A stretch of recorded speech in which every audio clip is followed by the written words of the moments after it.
I think. I'm pretty sure. It's just gonna be weird since, I will have company, but, like, he's probably down to watch it too, so, we're just gonna see what happens with that.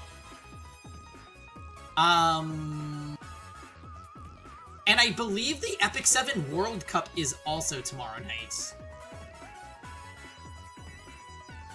Pengy will leave us with Buffer and Catfish episode. Ja, I was dying last week. I was so dying last week. I was playing Persona with Spectro while that was happening. Oops. My bad.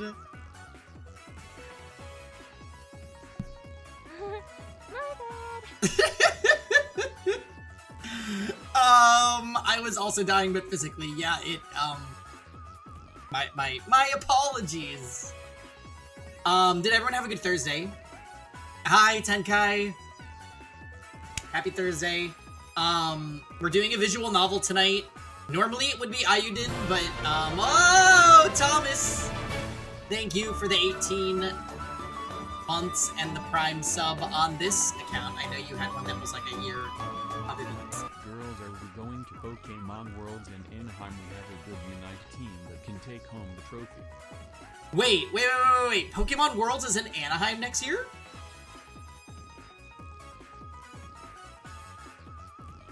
What? Oh my god, yes, I'm going.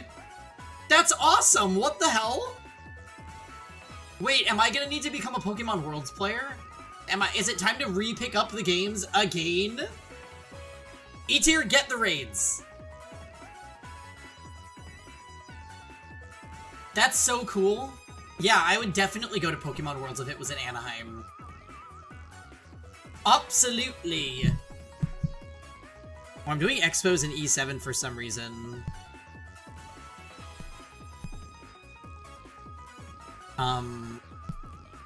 So please disregard. I'm realizing that, I didn't play E7 all day. Yeah, oh, I'm glad that you have the copy pasta ready, Rosen. 2026 is San Fran? Wow. So double California back-to-back? That's, like, kind of broken.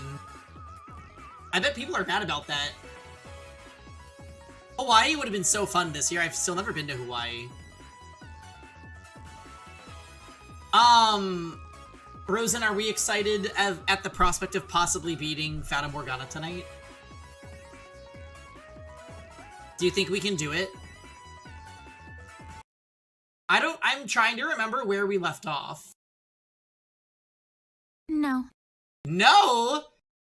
You don't want to get Fata Morgana off the schedule? Is that what you're telling me?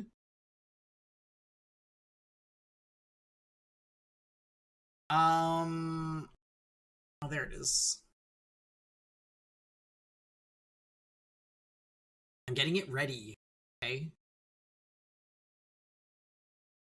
I remember a Jean-Francois Barnier, and that's it. Wait, that sounds vaguely familiar.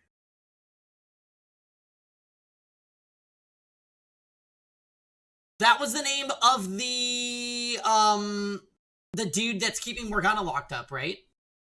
Oh, and we met Maria, but in, this timeline. Yes.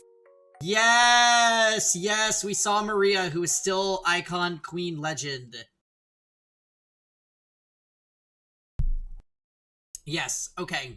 It makes sense. I'm taking us to the stage. That always is so funny.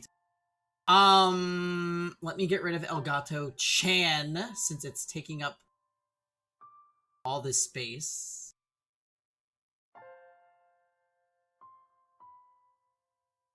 Okay.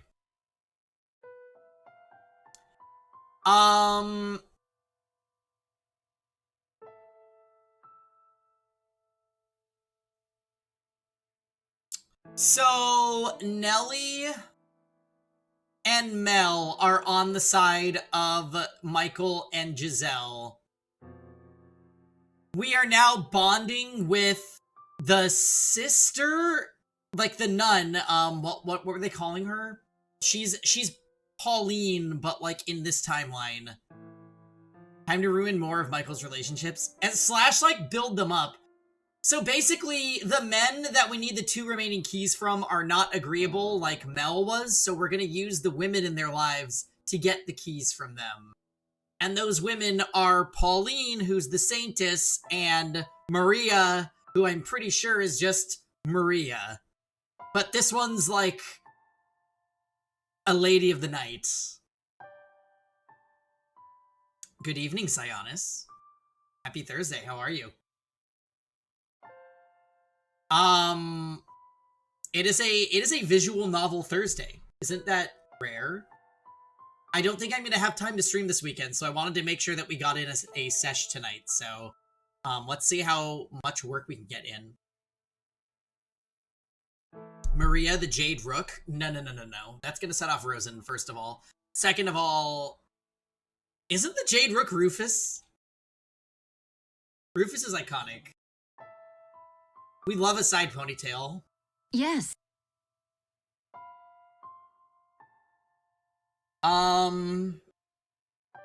Okay.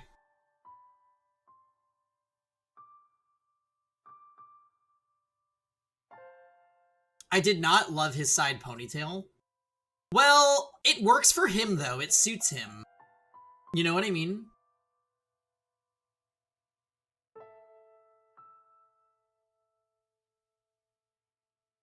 Like, don't get me wrong, I would be happier if he was, like, I guess, like, my type of conventionally hot, but, I think his look suits the character, and I'm fine with that. Just like Pent from Fire Emblem, it's the same energy. It's like girl boss energy, even though he's a man.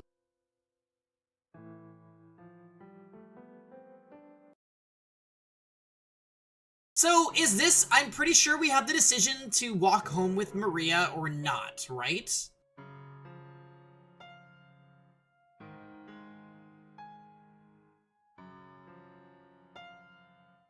And we chose to walk home with her.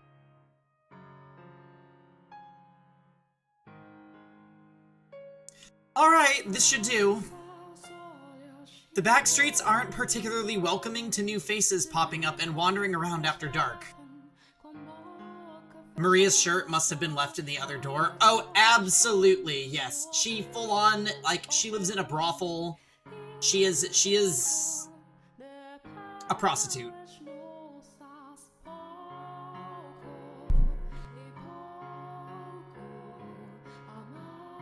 Wouldn't want you to get mugged on your way back.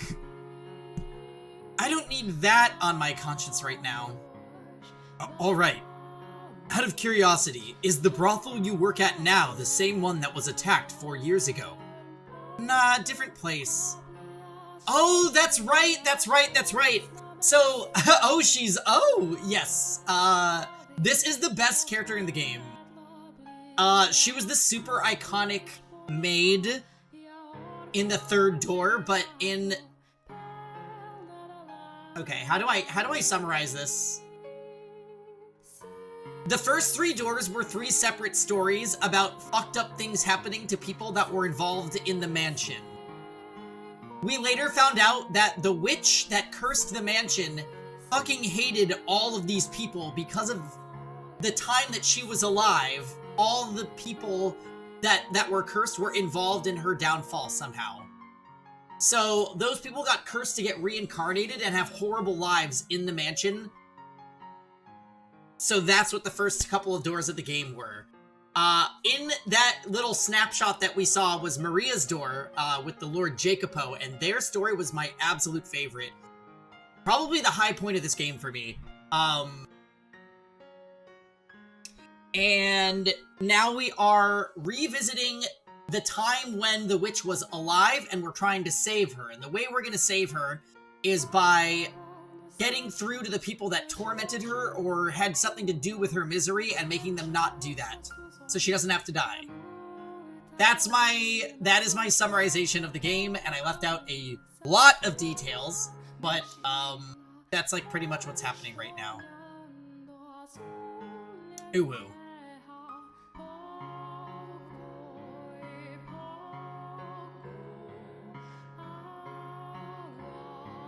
Unless someone's done something with it, the one from 4 years ago is still abandoned. Oh, and I was gonna say, Maria knows Morgana, the witch, because Morgana was taken in and raised in a different brothel, and Maria was one of the women that worked there. I've thought about fixing it up, getting everyone back together, but there's not so many of us left, and, well, I'm not even sure I want to go back myself, you know? Understandable. What was Morgana like when she was there? Not sure what to tell you. She never talked much, so I'm not sure if she even liked being around us. I can assure you she did. She's told me her time at the brothel was one of the few chapters of her life she remembers fondly. If that's true, that's great to hear. There were times I thought maybe we should take her to an orphanage somewhere. But, well, you know how my experience living at one of those went, so yeah. But at the same time, it's not like a bunch of horrors were gonna make better parents, so I was never really sure what the right thing to do was. And then after the raid, well, I felt like shit. And she didn't have to be there, but I stupidly thought it was a good idea to keep a little girl in the lawless backstreets. I can't tell you what the best choice would have been, but I can tell you her time with you changed her for the better. So you don't need to feel guilty about choosing to keep her there. I appreciate it. If that's not too much trouble, could you tell me about Morgana in more detail? It's a bit late tonight, so how about tomorrow? Got a little thing. Oh, I got a little something I want to give you too. Oh? It's nothing much, but you'll see. I'll sneak into the courtyard again tomorrow night. Alright. Meet you there then. Anyway, I'm off.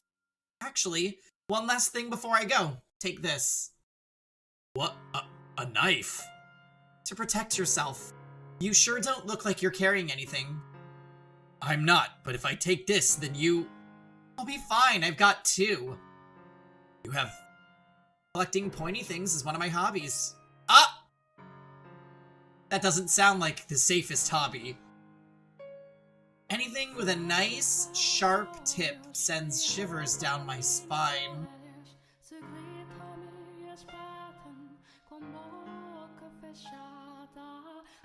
Still icon? Yes?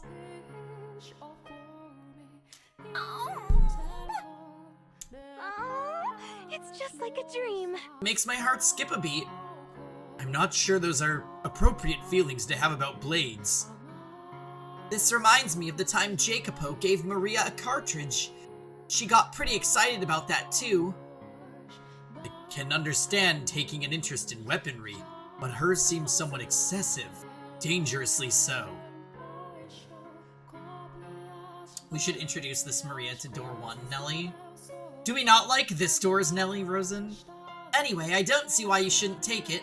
She has a point. It is dangerous out at night.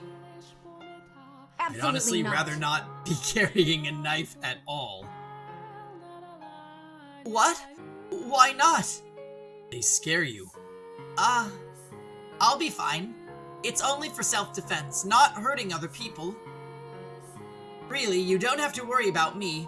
I do appreciate the consideration, though. If you say so. Okay, I'll take it. Thank you. It's nothing. Just give it back to me tomorrow night and we're all good. Anyway, see you then. Stay warm. Okay, no way that something doesn't happen to us that we need the knife for. So, alright. Let's storyboard this. If we hadn't walked home with Maria, we'd have no knife, so whatever happens probably kills Michael and you get a bad end. Pretty sure I'm dressed much warmer than her. We should get going too. Alright. It is chilly tonight, though.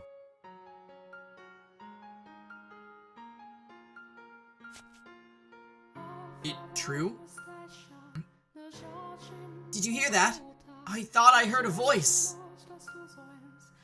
Chaos ending? Yeah, there's a lot of choices in this part of the game that I think lead you to, like, just dying Tenkai. Are we gonna be swarmed by Wyvern Knights? Clash Part 5? Please. Oh no! Michael, look out! There's 10 cavaliers that just appeared. That was honestly unbelievable. Just gonna say.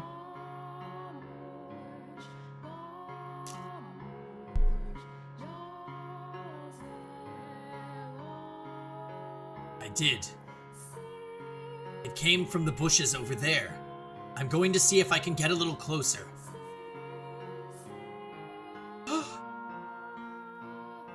About the observation tower. Ah! Do you believe it is? Are we witnessing a tryst? In any other circumstances, I would just walk away and let them be. But she mentioned the tower, so I can't. We should listen in and try not to get caught. Agreed. Several different people have told me the same thing. That there's someone being held in the tower. Who was the first to mention it? Michael. You know, the man who showed up yesterday. He's staying in a room in the mansion. Ah, the one with the white hair. Yeah, him. Who else told you? Nellie? And while he hasn't said anything to me personally, she says Mel confirmed it as well. I see. There's no need for concern. The only thing in the tower is the Lord's fortune. Trust me, please. Pauline. You know how many enemies the Lord has. You know how many of them would like nothing more than to see him fall. This allegation that he has someone imprisoned on his personal property is nothing more than a fabrication by these people. Don't be one of them. Support him. Support me. It's a terrible shame Mel and Nellie think the Lord would do such a thing. He's not going to beat the allegations. Don't listen to him, Pauline. He's lying to you. Should I stay hidden or should I intervene? Definitely stay hidden. I believe you more than anyone in the world. You have my complete trust. You know that. I would like to see for myself. If there's no one in the tower, then that proves their accusations are baseless. Pauline. I want to trust you even more, so please, let me see what's in the observation tower. Please. You say there's no one there, so it shouldn't be any problem, right? Okay. I'll talk to the Lord when he's here tomorrow. I can't let you in without his permission, of course. But once I've spoken to him, I'll take you to see what's in the tower. Thank you. It's getting late. You should head back. Okay. Don't look so glum, Pauline. We'll see each other again tomorrow night, as usual. Yeah. Well, good night. Good night. Sounds like she convinced him. Wouldn't be so sure about that. You could always move Morgana before letting Pauline in. We'll have to keep a close eye on him tomorrow. I know you're out there. Uh-oh.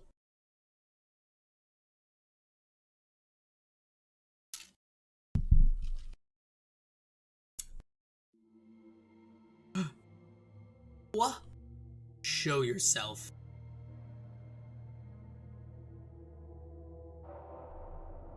If you won't come to me, then I'll have to come to you. I have a good idea where you're hiding. Michael? Finally decided to show yourself, did you? How did you know I was there? Simple. I can sense the presence of others. That's hardly what I would call simple for most people. I was hoping to enjoy the show a little longer. Huh? You remember what I said at supper about our little sideshow? What about it? Well, it looks like we'll have to go off script. Off what? You still don't get it? He sounds pretty agitated, Michael. You need to get out of there now! You not see him, Giselle. What? He's got his hand on his sword. I can't risk turning my back on him. I should have stepped in while Pauline was still around. I don't have many opportunities to do this these days, so I was planning on taking it nice and slow. Oh. We're done here. Take away the bodies. So many obstructions outside. It makes this kind of work difficult. Michael! You care about the nun, about Pauline. If she really means something to you, then you need to set Morgana free. Keeping her locked up will bring no one anything but pain, and that includes Pauline.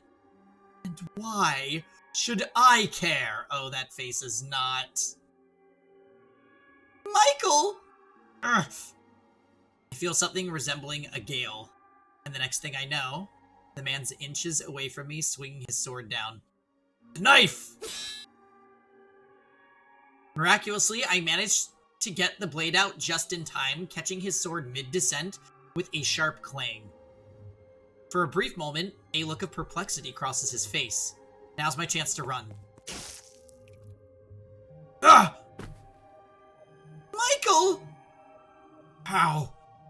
I stagger from the impact, and as I fall to the ground, I catch sight of it.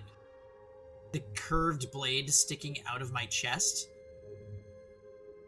He must have thrown his sword to prevent my escape. Michael! Michael, what's happening? Stay with me. You have to stay with me. Focus on the searing pain spreading through my chest to keep my mind from growing any hazier. And begin crawling, trying to put some distance between us. And from behind... The man slams his heel into my back. How anticlimactic. I thought you'd hold out a little longer, considering you managed to brandish that knife. Don't! Please! What are you doing? Get away from him! I'm begging you, spare him! There's a name engraved in the handle, so it's not even your knife. Maria? That down. Michael! Who did you get this from? Answer me. Not feeling cooperative, are we? That knife has always belonged to me. Oh god, he's gonna kill Maria too. Maria simply refers to the Virgin Mary. Well, it shouldn't be too hard to find out who they were. I know it's not her, at least. So Mel, his sister, and this Maria are all colluding with you? What are you going to do to them? That should be obvious. Leave them alone! No! Why did this have to happen? It's not funny. The more lives you take, the farther you become from human. That's not what you want, is it? I've always been a killer. I've always had this insatiable urge to take life. But I know you also want to be... Enjoy your reunion with them in the afterlife. Michael! At least beg for your life, would you? Don't! Please stop this! Okay, so apparently we made the wrong choice. Crawl through the dirt like the worm you are, and beg for me to spare you. Why? Why are you doing this? There may have been a reason why I was trying to get you go a bit further last time. Kuroi called it. So apparently walking back with Maria was a bad idea. Not even a scream, really. You're no fun. Oh, hey, Jordan. Also, welcome, Dots. Welcome, Jordan. Happy Thursday. It's Fata Morgana Thursday.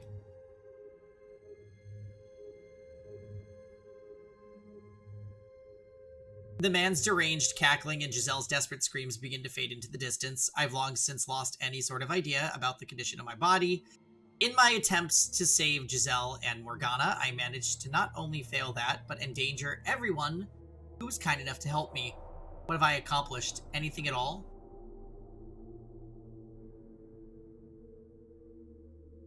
Well...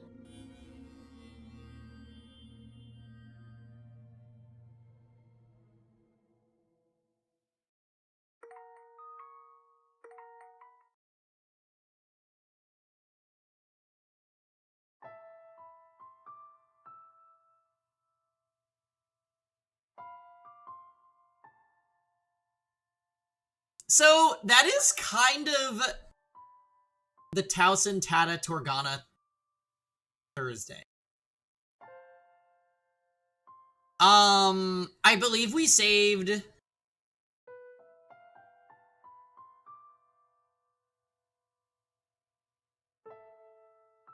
Yeah, this is 3 minutes prior to the other save, so good thing.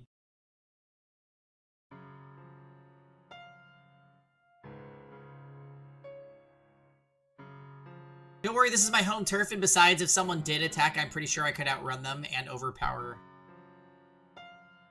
Oh, I'm pretty sure I could outrun you and overpower you at that.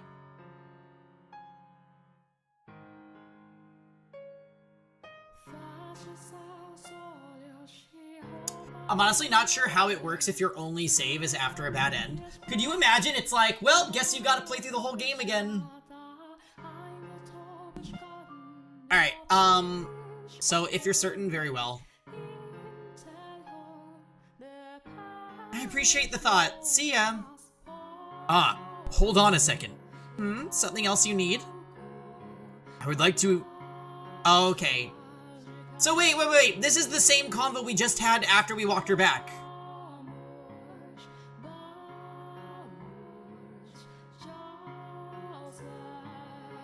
Okay, I'll sneak into the courtyard tomorrow night, meet you there, tell you what you want to know.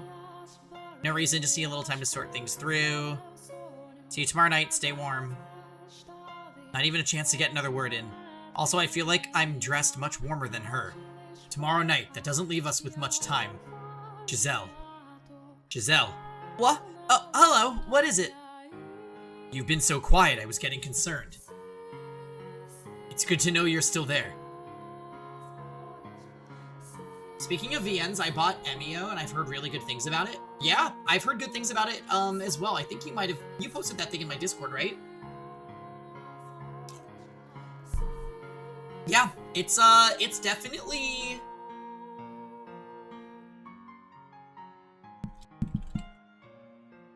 Did I add it to the list, actually? It's not on the list. What's the whole name of the game? It's Famicom Detective Club, right? Famicom Detective Club. Emio the Smiling Man, is that right? Yeah, it's supposed to be good.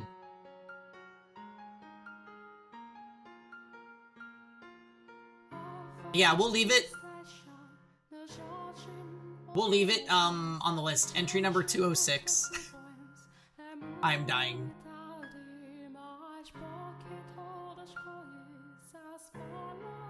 Alright, cool.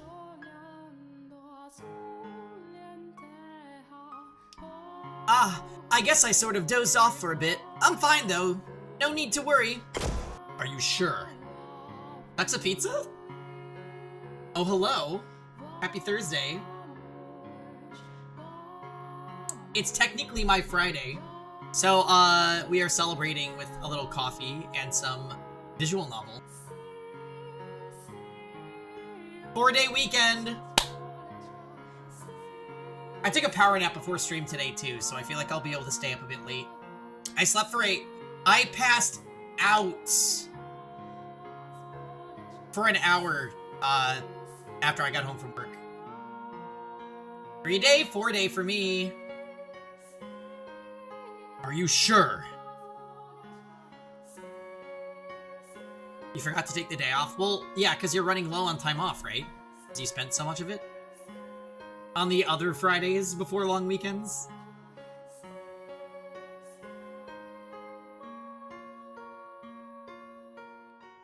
Could have made it happen. I think we should head back too. We've done about everything we can today.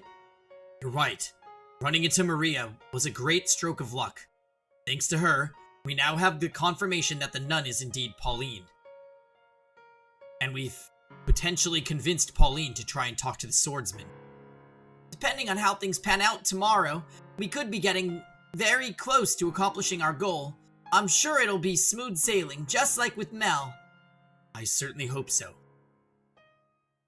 So this makes me wonder if Pauline and the swordsman still met. I wonder if they still met that night.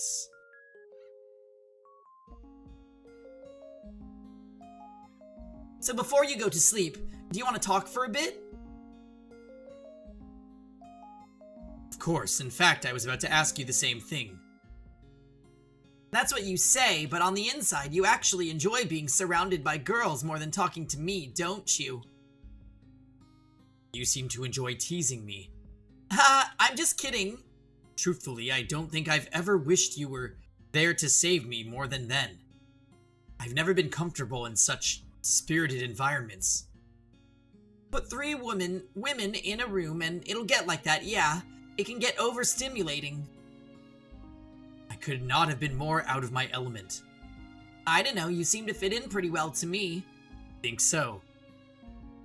You made for a great plaything. Oh yes, I'm quite good at that, aren't I?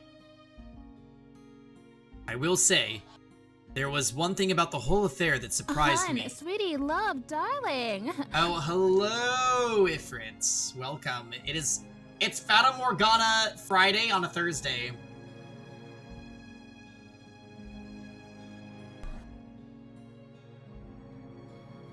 Oh, what would that be?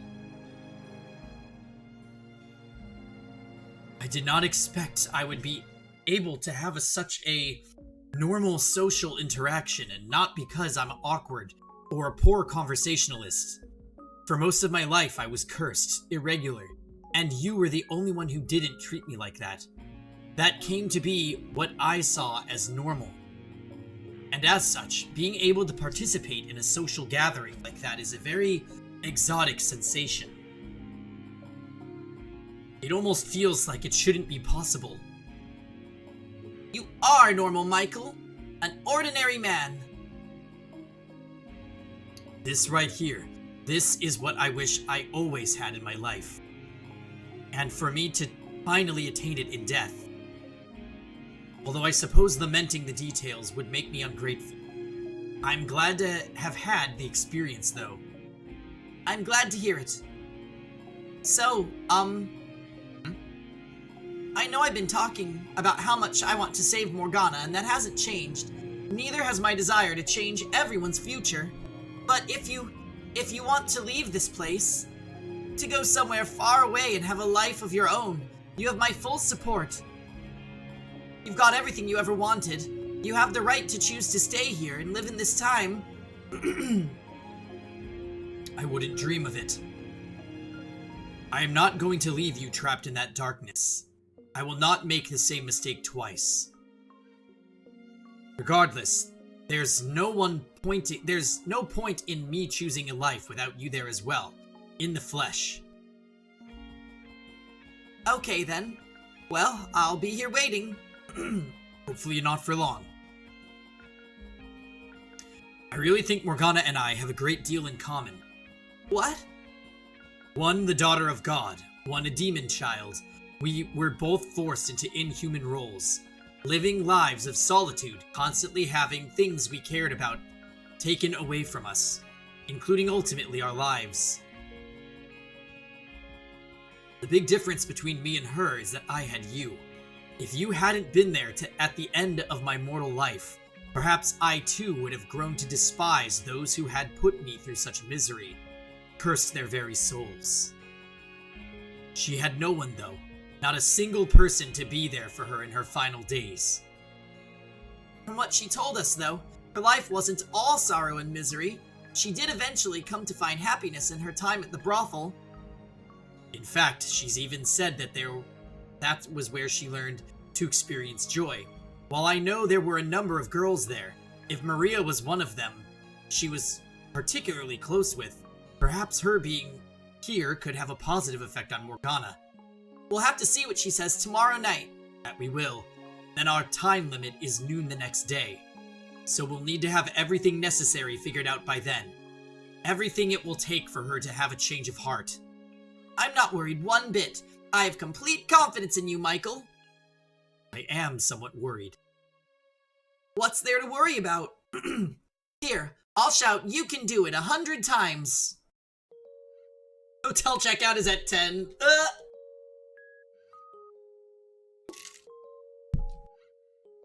Aren't they like staying in a broom closet? So you're planning to cheer me to death?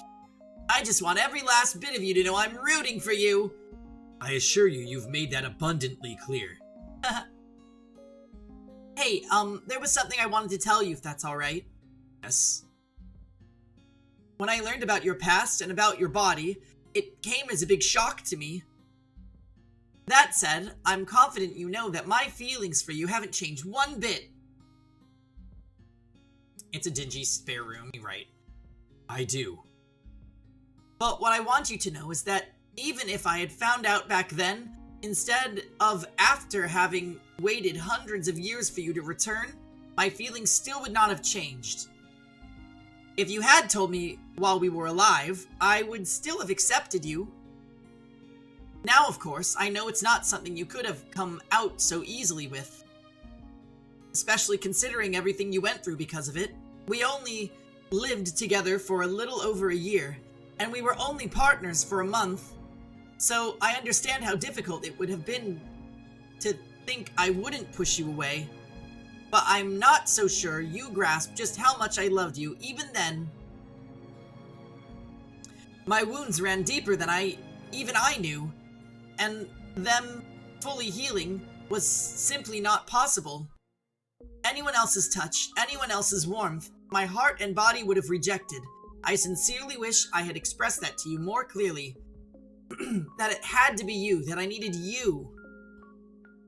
I did believe at the time that I could start over with you, that we could have a normal life together. Or well, I fooled myself into believing it. But I could never rid myself of the guilt and shame at how it was impossible for me to give that to you.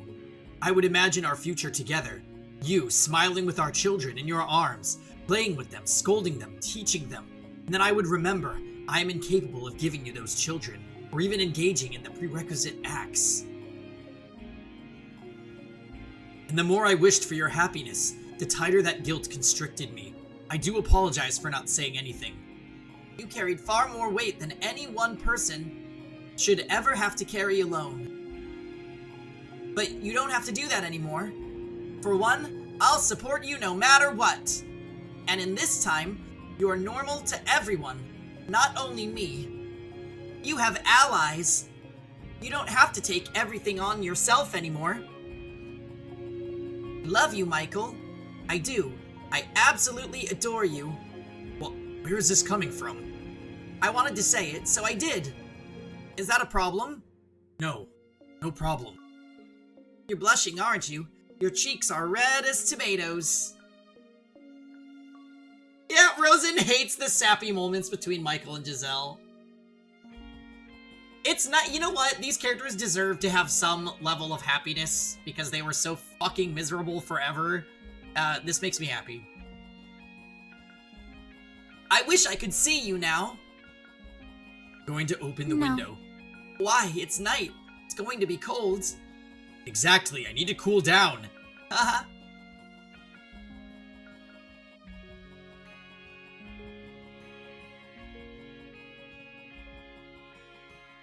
Ah, What are you eyeing at? it's a spring snow. It's gorgeous. There were hardly any clouds when I was outside earlier. Now it's snowing. Are you worried Maria might catch something out in this weather? Hopefully she's in bed by now. I've never seen it snow in the spring before. Maybe I just wasn't paying any attention to what lay beyond the dark walls of that house. Maybe. You? Have I? Seen a springtime snow before? 3 or 4 times, perhaps. So, not very often, no. Ah, so you've seen this already. Would it have been better if I hadn't? No, that's not what I'm saying. I just thought it would be nice if it was the first time for the both of us. Haha, you sound like a little kid. Is that childish? Well, I don't mind either way. I'm still glad my first time seeing it isn't alone. Are you seeing what I'm seeing? Hey, Yummy Ellie. Put that knife down. And welcome to Fata Morgana Thursday. Little specks of white drifting through the darkness. Yes! It's beautiful. I'm happy I could see this with you too.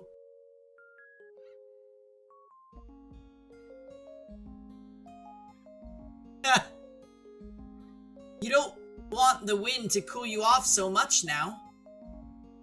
I think it's time for you to warm back up. Sorry, I was so engrossed by the sight.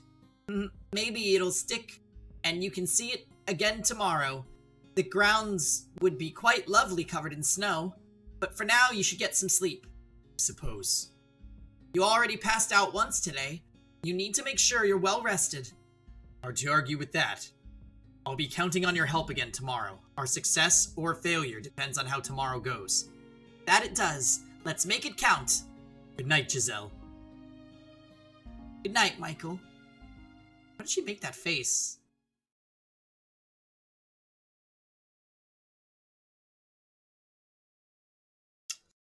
Oh, that's foreboding. Yeah, one day until her death now.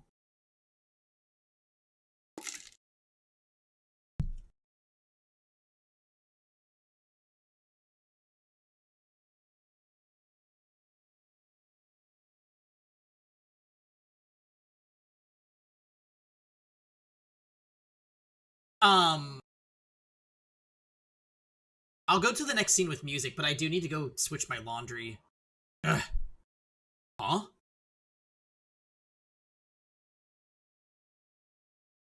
Oh, no.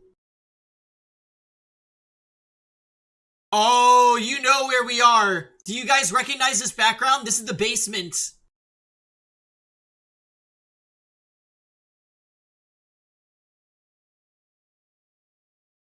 Okay. Yep.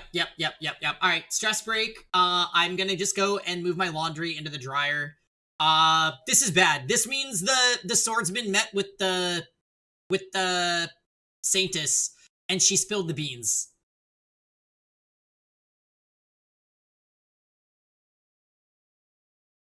Oh fuck. All right. BRB.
Okay, guys, I'm back. Getting the bad ending was kind of good for context for this. Agree, yes. Okay. Well, this is bad. I wonder if Mel and Nellie were also caught. My head feels like someone drove a spike through it. What's going on? Am I in the cellar? Hey, Aquatic. Happy Thursday, how are ya? Ah.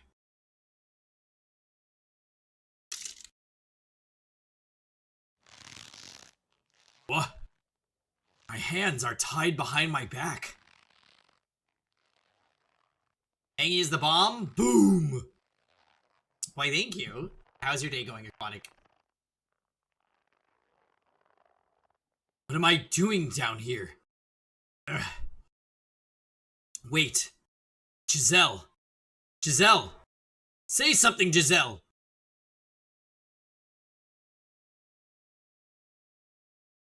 You're okay, just going to bed soon. I hope the finale goes well. Yeah, we'll see if we're able to beat the game tonight. I think that we do have a decent amount left, but I have tomorrow off work, so I'm kind of okay to, like, stay up and play. Yeah? So we'll see what happens. Hey, story time. Not the finale? Oh, Dot said no way, Jose. Hey, story time. Happy Thursday. Welcome to a live Fata Morgana sesh for the first time in a while. It's 6:42 p.m. Thanks, Siri. What the fuck? I think there's one good full session to do after the store. Oh my god. Okay. Good to know. Paying you 24 hours? No. No. But we will get in some progress tonight. What's the rush, right? And then we'll have a new visual novel to look forward to in like 2 weekends probably. So exciting.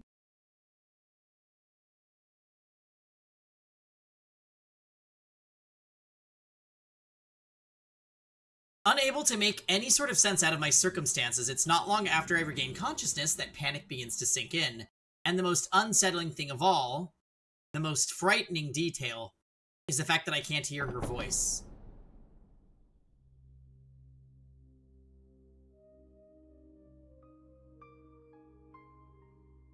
Awake, are we? You the one who brought me here? What, you don't remember this morning? Morning. Right. I woke up because I heard someone enter the room, and then he hit me over the head. You're not dead, at least. It's good. What do you hope to accomplish by tying me up and bringing me down here? Remember what I said last night at supper about me putting on a little sideshow for you? What? I was reenacting the Last Supper, with you as the guest of honor. Ah, now I see. When you were asking if I had any family or friends, you were trying to find out if anyone would notice if I disappeared, if anyone would make any noise. Sharper than you look. If only you'd caught on yesterday. Please, Giselle, say something. Giselle, why won't you answer me? Why can't I hear your voice? Why can't I feel you there? Quiet one. I thought you'd be a little louder. What made you decide to get rid of me? Did the nun say something? She has nothing to do with this.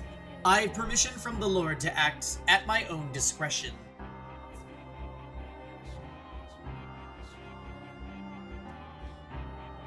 Should I come across anyone acting suspicious?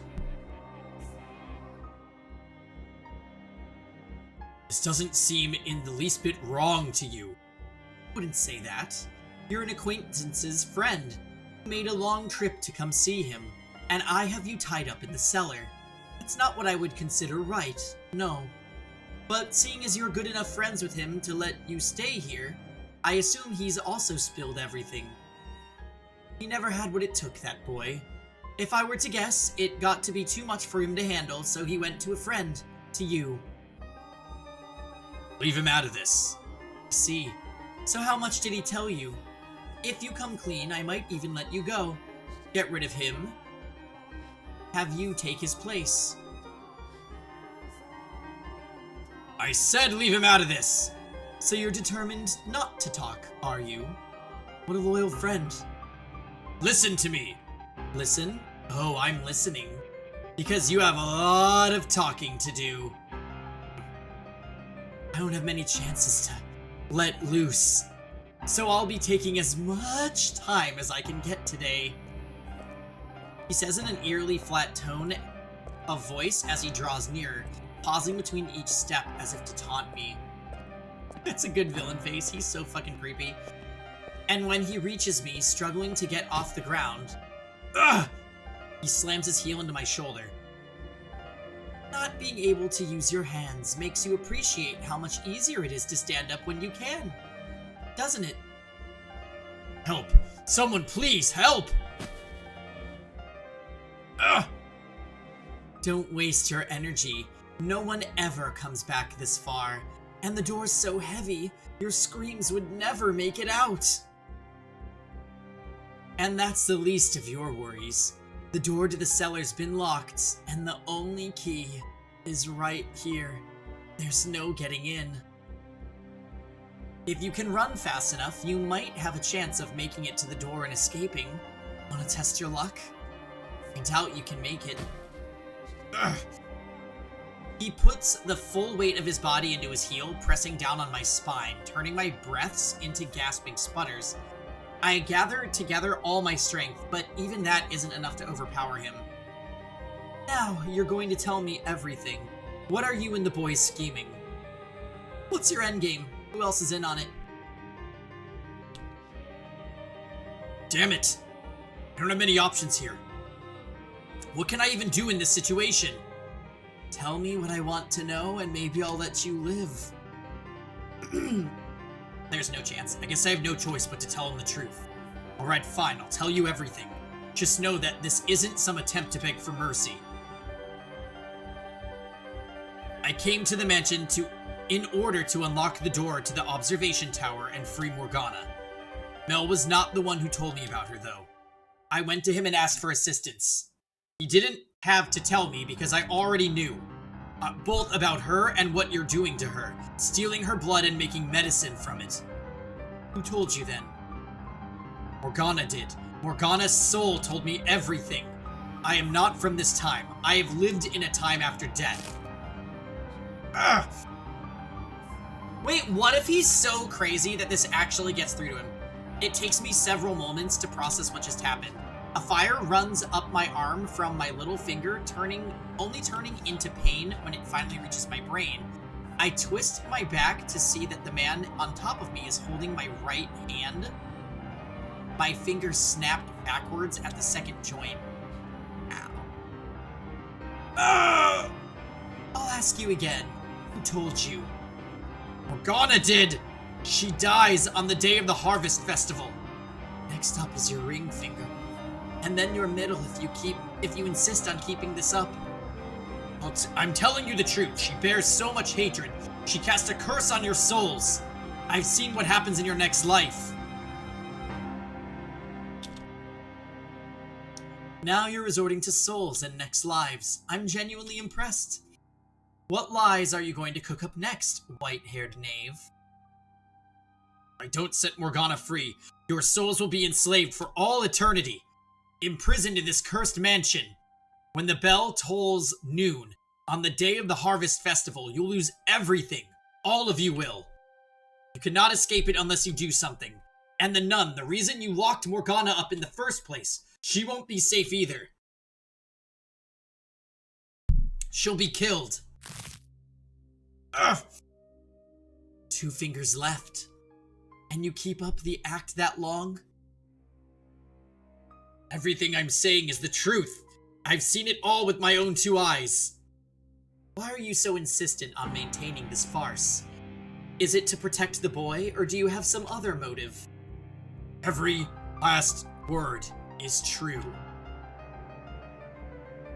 Continuing to lie isn't going to make this any easier. Your voice is shaking. The pain's starting to get to you, isn't it?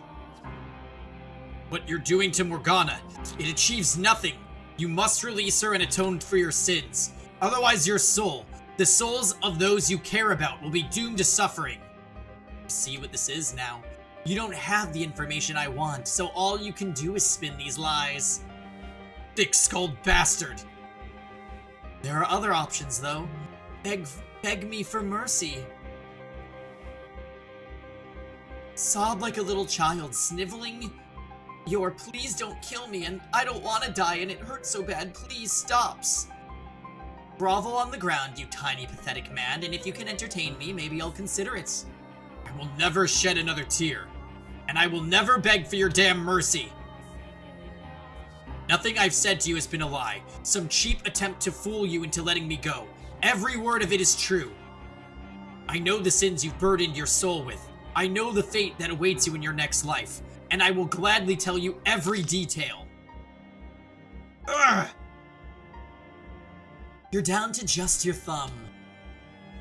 Now go on if you're so eager to tell me. Let's hear about my supposed next life, shall we? Your next life. You lose your memory in an accident, causing you to forget your own humanity. The innate savagery you normally keep hidden beneath the mask is released, unrestricted, and you turn into a creature no more than... No, you turn into a beast's mask.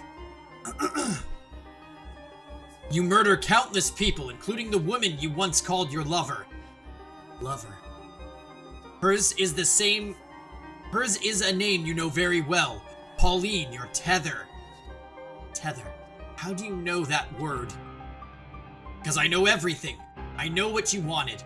I know what you were never able to obtain. You idolized humanity and you yearn for peace. You're telling me I kill the nun in my next life. I am. That is the fate that lies waiting for you. Her love for you is so strong she refuses to believe you're dead. Listen.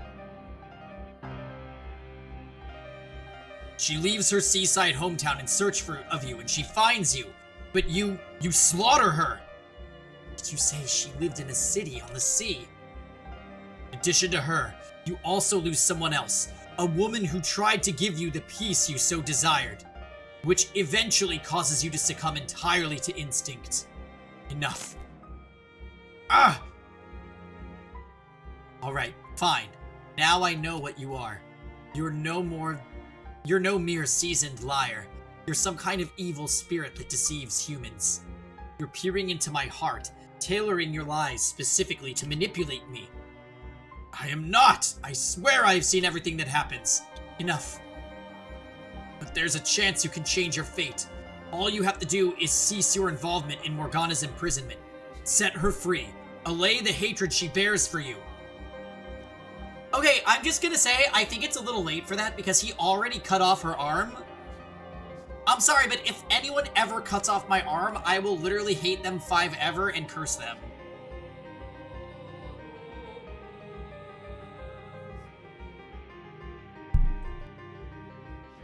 Are you deaf? I said I've heard enough. Release Morgana. Save your soul. Give her a better future. Silence. Think I'll take your arm off first. Cut right through your shoulder, nice and slowly. Okay, but what if someone takes your hair and uses it as a wig? They might be an icon if they do that. Don't!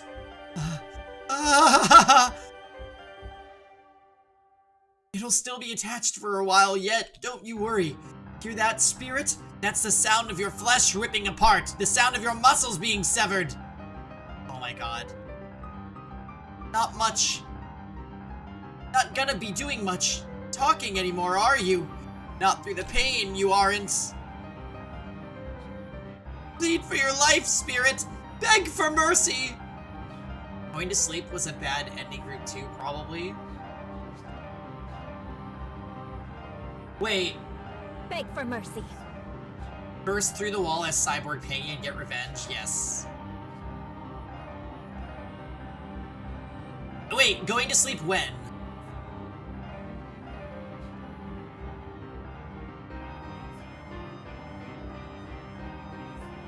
it was all a sham. Apologize. Let the room fill with your cries of agony. It would be really iconic if Maria saved us, but there's no shot because she's not coming back till the nighttime. Nothing is a sham. Every last word, it's all the truth. I'm kidding, you didn't have a choice there? Yeah. I'll rip that head right off your shoulders. I don't care who or what you are anymore. You're dead. You will do no such thing. I knew it! Okay. It's Pauline. Get back. You will not harm him further. Pauline. What are you doing here, Pauline? I told you to stay away. And the door was locked. I opened it. You. One of Nellie's hairpins was long enough to get into the lock and undo it. She won't be getting much use out of it anymore, though. Busted it up pretty badly in the process. The locks on the tower door are too complex, but the one here is a lot simpler. Bet you never expected me to go cat burglar on you, huh? You stupid boy! Oh, what was your last question, or your question last night again? Something about being on the edge of a cliff or whatever? Well, here's your answer. I'll do everything I can to save both of them. Wouldn't it be a hell of a troll if it was a Genshin bad ending? I would be so mad, because I don't think we have a save from the previous choice before that. Mel growth arc, for sure. This is terrible. How could you? My, you're badly hurt. Sit tight, I'll call for a doctor. Don't worry about me. You need to talk to him. Get him to talk. We've got to do something about you, though. I'll get that wound patched up, at least until you can get it properly checked out. Bring the patients here. Thank you. Was it you who let Pauline in? No, I ran into her while I was looking for you, which is when she told me she was looking for him. Neither of us were having any luck, so we scoured the mansion together. And when we reached the stairs to the cellar and heard the screaming, my worst fears were confirmed. So I picked the lock and here we are. Sorry we didn't make it sooner. This could have been avoided. God, look at what he did to you. There's so much blood. And your fingers. No, you made it just in time. My arm is still attached and I'm not dead. Neither of which would be true without you. How funny is that? That his arm is what got butchered in the flash, like not flashback, but when he was with the spirit version of Mel and he like reached into the thorns, it like tore up his arm. And then in this timeline, Mel finds him and his arm is still mutilated just because of the swordsman.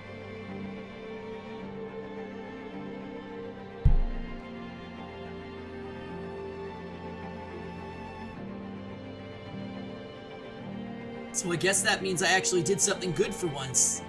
Did something for someone other than myself. That you did.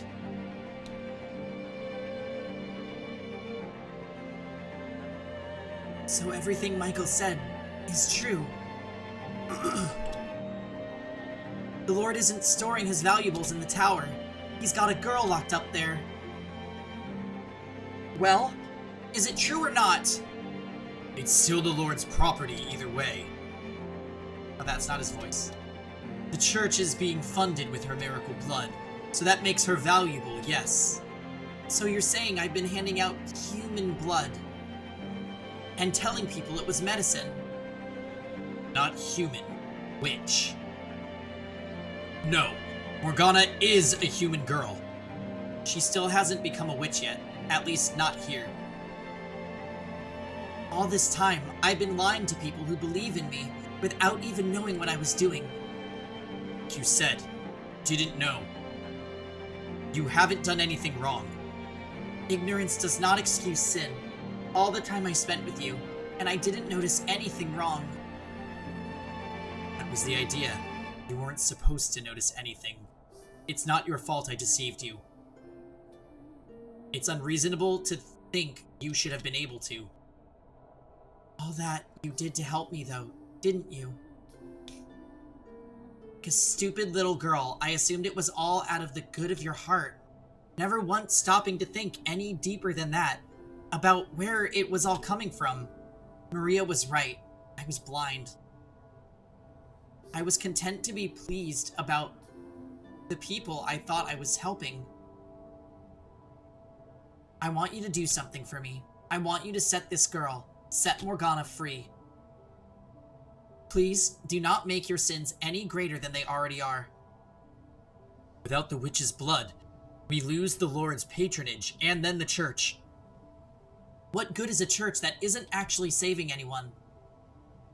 Actually, no. That's avoiding the point entirely. What do you mean? To tell you the truth, I never really cared about the church at all. You... what? Can you say that? You've always been so unconditionally charitable, even if it meant giving away food or money you needed for yourself. People call you the saintess because that's what you are. A saint. Blasphemy! It's true, I do that. The fact is, I'm no saint. I don't deserve to be held up as one, nor do I belong in that position. I'm just an ordinary girl. I never wanted to be a nun, you know? I just didn't have any other options available to me. And I sure didn't have the confidence to make it out there on my own like Maria. So I did what I was told. And to keep myself from thinking it was a mistake, from feeling dissatisfied with the choice, I put everything I had into my responsibilities to the church. My unconditional charity was rooted entirely in selfishness. And the longer I kept it up, the harder it became to stop. I forgot what I really wanted. And what would that be? Normal, happy life, as an ordinary girl. City on the water. What? That's what you said your dream was, for your next life. Ah, right. Yeah, a quiet life with the man I love. You might get that wish, in fact. Huh? That's what you said, wasn't it? That in her next life, she lives in a city by the sea. That is correct. Next life, Pauline, you are not a nun. You're an ordinary girl who lives in a seaside city. A sweet, cheerful, energetic girl who wears her heart on her sleeve. You have both your mother and your father. And I. So you believe me now? I don't know. Your claims are utterly ridiculous, and it's getting harder to think you're lying. If that's what you really wanted, Pauline, what should I have done instead? I envied what you had, that solace. The last thing I wanted was for you to lose it. But you're saying you found no peace in that life. That's right. So what should I have done? I wanted you to take me away from this place, somewhere far away. Okay, Pauline! He is a psycho murderer! I wanted you to make it so I could be Pauline, not Marie. That would have been my ideal life. To live with you, and to have a family with you. So saved. How? How was I supposed to know? You couldn't possibly have known. I realize that. And that makes me every bit as complicit as you. Set Morgana free. I will be expected to pay for my crimes. That itself is not a problem. I have every intention of facing the consequences. But we have done some terrible, gruesome things. You have done some terrible, gruesome things, swordsman. I don't know what the usual punishment for such is in this land, but if I had to guess, I would say execution. And me being an outsider makes it easier for people to place the blame on me. I won't be able to take you away. We'll find each other again in our next lives, okay?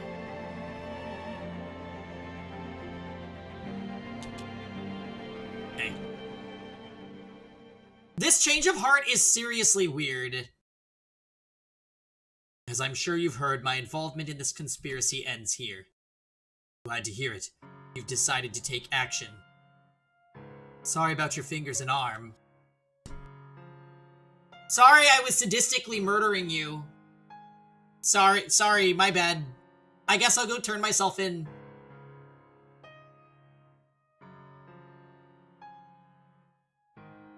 I think... Okay, no, his interest also was murdering.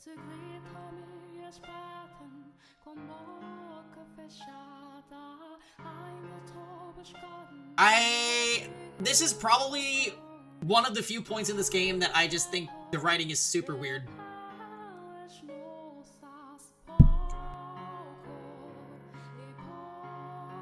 Ew, is it a me thing?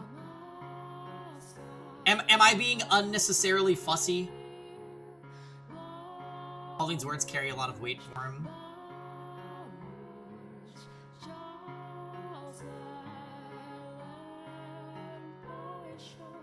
His motivation to stick with the whole kidnapping plot is gone without her. Right. How weird is it, though, that his immovable object in door 2 was the white-haired girl, and not Pauline? So strange. Maybe it's just a personality fixation thing.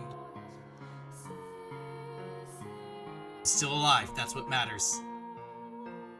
The third key is in the Lord's possession. You said you needed it by noon of the Harvest Festival, yes?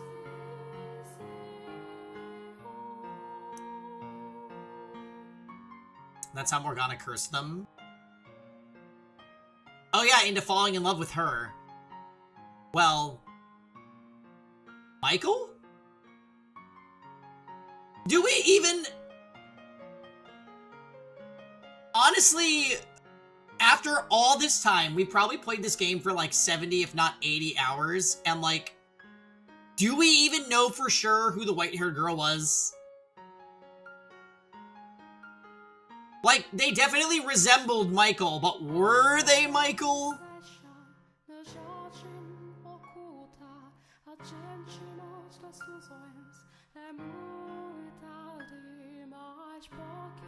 Right.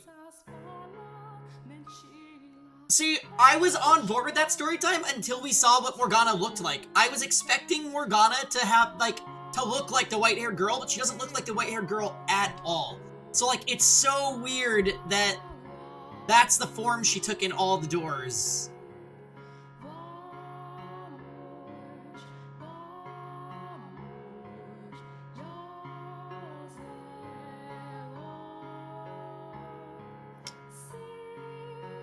It's elaborated on in one of the side story things in this, but he desperately wants an anchor to keep himself away from his impulses.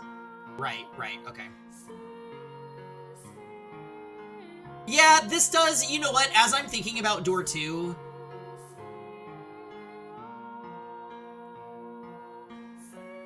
this is making a little bit more sense, because he desperately wanted someone to make him feel human, and that's what the white-haired girl became. And in this life, it's Pauline. What if it's just Morgana in a mask so he can troll everyone? So she can troll everyone? Well, it does seem like Morgana-type behavior. Which means we need to act quickly. That's correct. We must set Morgana free before the bell tolls noon tomorrow. Then tonight, that's the next time the Lord will be here. Remember Morgana had Giselle take over the mansion in her place, and probably made Giselle show Michael all the stories of Whitehair, so she could gaslight him into that was him. Right.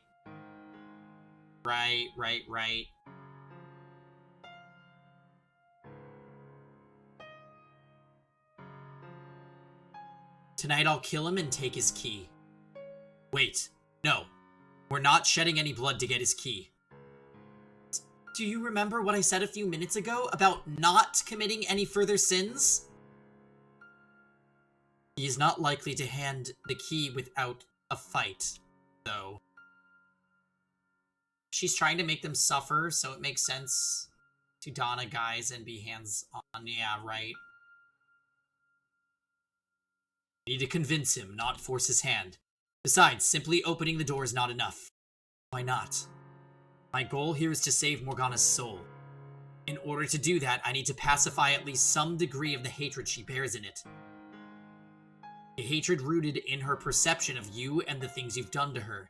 I need to change that perception. I'm not quite following. What do you mean by change her perception? For you and the Lord to tell your stories, to describe what happened from your perspectives. I want my perspective. I do. Something in your motivations or your circumstances might serve to lessen the animosity she holds for you. The greater the discrepancy in what she believes to be the truth and full story, with everyone's perspectives included, the greater chances she may have a change of heart. Okay, I now understand what you want from me. However, my perspective will do nothing to serve that end. Yeah, I was kind of thinking that too. There is no ambiguity, no justification for my actions. Regardless, I would still like to know the whole truth if you're willing to tell me you're part of it. Okay, I'll come by your room later today. Hey, is it alright if I'm there too? Sorry, I would rather if you weren't. Why? Everything you need to know, I've already told you. I captured a witch. No, I captured a young girl for profit and imprisoned her in the tower. My motivation, as I said, was to keep your church funded. Those are the facts. The things I did along the way were brutal and inhumane.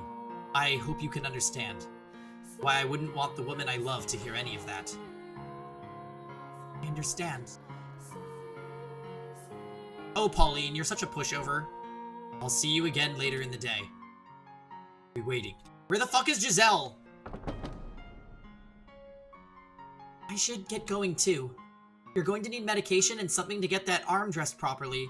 And if there's anything else I can get for you, let me know. Oh, let me get the medication, aka, Saint's Blood. If you want to see a doctor, I'll find the best one I can. I'm so sorry for ever doubting you. No, I understand. I'm glad you came at all. Too. Well, see you. I'm kinda surprised. He's actually got a soft spot, huh? And I was sure you were full of it when you said the two of them had a thing going. What does she see in a guy like him anyway? She's got bad taste in guys, that's for sure. What's with that look? Just admiring your rather inappropriate remarks. Sorry. I was just so relieved it kinda came out. It's okay. You almost got a smile out of me. I've never seen you smile before. I blame being relieved, too. Now, would you mind helping me get back to my room? Sure, no problem. My shoulder's all yours. You know, you really are something else, Michael. I could hear you through the door as I was getting it opened, and honestly, I'm amazed you were able to stand up to him like that. I don't want to get my hopes up too high just yet, but I'm starting to think you might actually be able to do something about the Lord. That's reassuring. Thank you. Sure. Anyway, let's get going. You should get as much rest as you can until he shows up. Jacopo's gonna pull out a gun and shoot him? Yeah, probably. And it's gonna be up to Maria to do something for us. Oh, also story time. We got a bad ending before you got here today. Remember when we had a choice between, like, walking Maria back and not? So we chose to walk her back, and she told us a little bit about Morgana's time at the brothel, and then she gave us a knife and was like, keep that for self-defense. And then we walk back and we see Swordsman and the Saintess talking in the woods, and the Saintess is like, oh my god, Michael knows about the girl in the tower, and, like, Mel knows about it, so, like, is it true? And the Swordsman was like, no. And then she's like, well, then let me see inside the tower, and Swordsman's like, okay, but let me get the Lord's permission. And then she leaves, and the Swordsman goes, I know you're there, and then kills us. Good ending. But, that's how we knew, like, when we got captured and put in the basement, that scene actually gave context, because otherwise you wouldn't know that the Saintess told the Swordsman all about us knowing. We tanked prolonged torture. We can tank a bullet.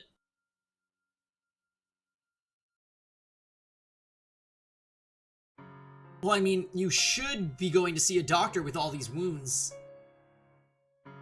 This is split routing done well. Is it? This game doesn't have a flowchart. I, for one, think all visual novels should have flowcharts, but I do recognize that this is an older game.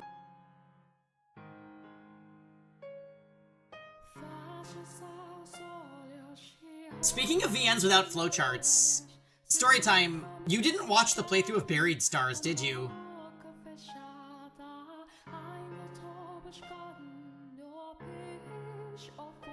I highly recommend checking out the Buried Stars VODs.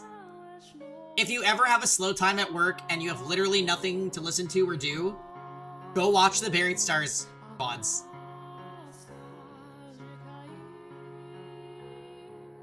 Buried Stars was fucking fantastic. And you'll really like some of the characters too. Like, the game itself is really pretty and had a really interesting plot.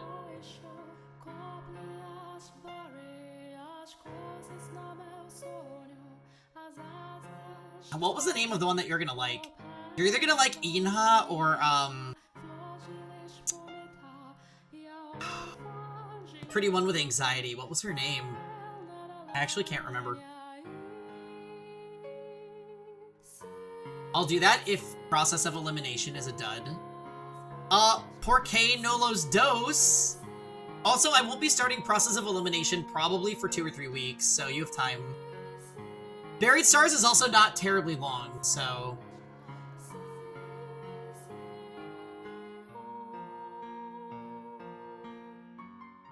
Oh yeah, Nellie's been worried sick about you all day. I'll have to tell her not to pounce on you because I'm sure she'll come running as soon as she hears we found you. 2 or 3 months? No, we're fine. Do-do-do-do-do-do-do-do. Giselle, we're right. I do have people here who will support me. People who are grateful to me and who show concern for me. But you have to know, Giselle, that it's your voice I want to hear more than anyone else's. Why can I not hear you? Where are you, Giselle?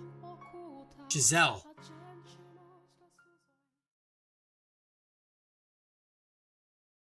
It's almost sunset. Looks like the snow didn't stick. Couldn't actually see the snow last night, could you, Giselle? Was that when the light started fading from the sphere of darkness encasing you? Or had it been going on even longer than that? Why didn't you say anything? Not a word. Oh, so that's why Giselle wanted to, like, talk about how much she loved him. She knew she was gonna fade away? I'm not gonna lie, I half expect Giselle to show up in this timeline if she's not here now.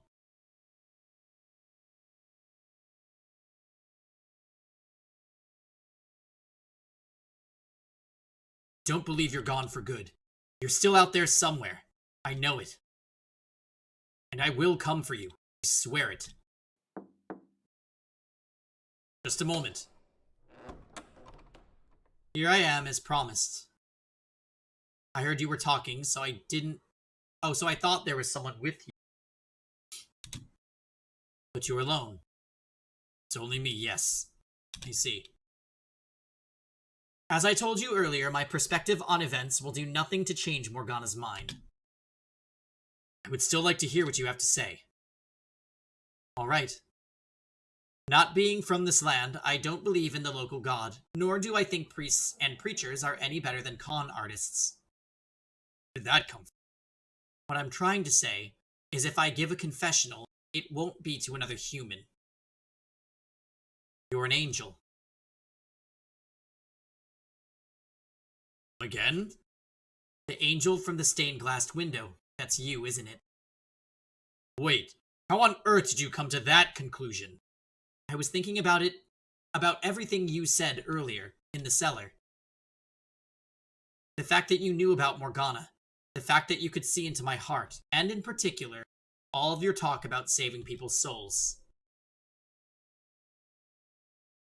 Salvation is not man's job. Which means you must be something else. I will tell you everything. Every foolish mistake, every terrible crime. And in exchange, I would like you to tell me what I am to do next, to lead me down the path I am to take. I terrify myself. With every passing day, my ability to tell what direction I'm supposed to be heading in dulls. So after I tell my story, I want you to do that for me. Please, will you show me the way? I can no more decide the path you take than you. But you saw into my heart. Giselle, if you were here, you would encourage me to agree to his request, wouldn't you? Okay. I can't guarantee that anything I'll have to say will be of use, but I will do my best I can to lead you in the right direction. Thank you. Now, before I begin, there's one thing I need to clarify. I am not in love with Pauline.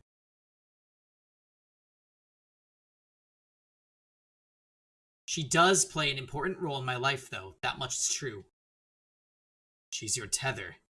Exactly. I suppose you could say, admire her. She is everything I am not. Everything I cannot be. Is that something I should tell her, you think? That I don't love her. That I'm incapable of feeling love. Should I tell her that, knowing she genuinely loves me? My instinct tells me I shouldn't. I know very well I'm lying to her. But there are circumstances in which a lie is preferable to the truth, are there not? With that said, I'm ready to begin. You have my full attention. Here we go. As you know, I am not from this land. The issue is, I don't know any more about where I came from than you. I still remember this Silk Road stretching out before me as far as the eye can see. Clouds of dust wisping across the bare dirt trail. That endless expanse of red earth remains branded into the very fabric of my mind. But beyond that, most of my memories are gone. I can only clearly remember the last 5 years or so of my life. In my oldest real memory, I was a slave. I didn't work on some nobleman's estate, but instead I did physical labor, construction work. I built roads and buildings, tore down hills and mountains.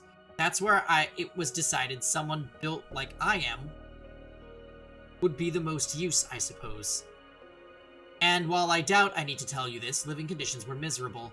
Other slaves withered away and died on a daily basis. Working a noble's estate would have been easier without a doubt, if only for the fact that I would have a specific master. I don't remember anything about my life before becoming a slave. All I have are those few images from which I can guess I was a part of a caravan, or perhaps a messenger. I vaguely remember being waylaid. We were vastly outnumbered, massacred with little resistance, or at least I assume that's what happened. When I woke up, I had been stripped bare and was surrounded by men I didn't recognize. The words they spoke were gibberish to my ears, but I could tell from their tone of voice and expressions that the things they were saying were not friendly. They seemed to be mocking me, laughing at me.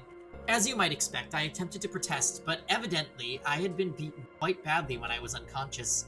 My joints were stiff and swollen on top of my dehydration, so I could barely move, let alone put up a fight. As strong as I might have been at full health, I was in no condition to do anything then. You have no idea what that's like. How it feels to be abused and humiliated, desperate for food and water. You're saying this to the wrong guy? Oh, I see. So, as I was saying, I was a slave for one grueling, torturous year. No one treated me like a human being. There was no one from the same part of the world as me. And there was no one to come to my aid. Over time, I came to learn their language. Though I can only speak it, I don't know how to read or write. But to be honest, I think I was happier not understanding what people were saying about me. They had many words to describe me, none of them flattering. Some of them would even call me beast. And the longer I was treated as something less than human, the more I began to question whether I really was one. A darkness grew inside me with each repeated insult. I wanted to make them pay for the daily Beast abuse. of the West. And who wouldn't? The desire to exact revenge when you've been mistreated is only natural. It's perfectly reasonable. But they were right about what I was deep down, a beast, and my revenge went far beyond what could be considered reasonable. 4 years ago, I was sitting in a carriage as it rattled along a dirt road. This was not the kind of carriage you rode around town in, but a filthy slave transport. It was packed front to back with slaves, or soon-to-be slaves, I suppose I should say. There were men, young women, and even children. Everyone wore a look of hopelessness on their faces, and no one had the strength left to resist. They looked like me a year earlier, deprived of food and water and beaten into submission. The slave traders' guards were armed, of course, swords hanging from their hips, ready to cut down anyone who showed any sign of resistance. So they sat there, lamenting their fate.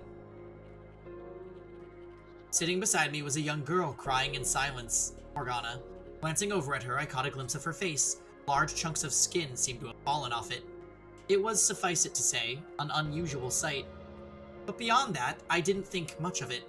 I didn't find it disturbing or unpleasant, perhaps because I had a similarly unusual appearance. What caught my attention, though, was the way she was crying.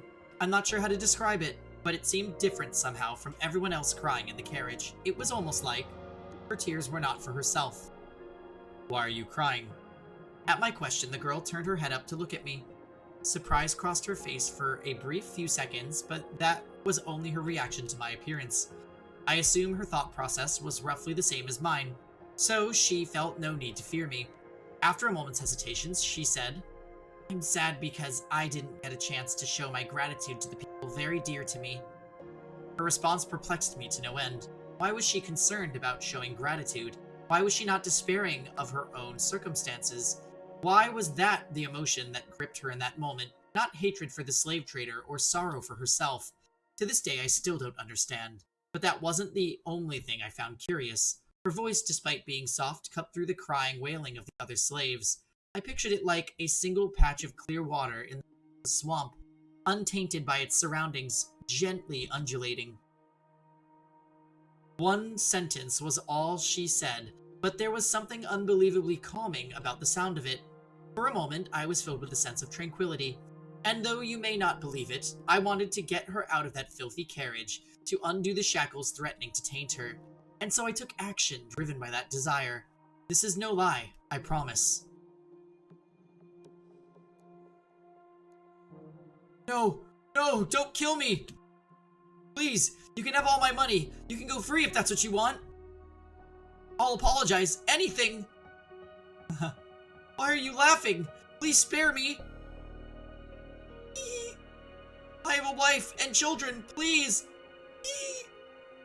I'm begging you. And why should I care? Holding a sword in my hand felt amazingly right. Whatever work I once did must have required me to use a blade. Even with the shackles still around my wrists, I had little trouble slaughtering the slave traders and their guards. They let their guard down because we were restrained. The thought of anyone resisting never once crossed their minds. Dead bodies sprawled out around me. Corpses I made, lives I had snuffed out. See? No one can defeat me. Haha. They stood no chance against my strength. Hee haha. More! I need more! I need more! I don't have the words to describe the high it gave me killing those men, the power I felt over them. I was driven mad by the stench of blood filling the air. No, it just drew out what was already there. If I weren't already deranged, the corpses would have had nothing to stimulate in the first place. You're just like him, Rosen. After taking the keys off one of the slave traders, I returned to the carriage, doing my best to act calm and suppress the bubbling exhilaration. You. Hey, you. Unlock my shackles for me. I would do it myself if I could. You. Say something, would you? But she said nothing, simply removing my shackles as commanded. If she had even said one word, let me hear that curiously calming voice of hers, then in all likelihood I probably would have stopped there. But she remained perfectly silent. Everyone was in shock at what they had just witnessed, and her included. In time, though, the slaves started cheering. The same people who had been wailing minutes earlier were now shouting praises. Our savior! You are our savior! We're free to go home!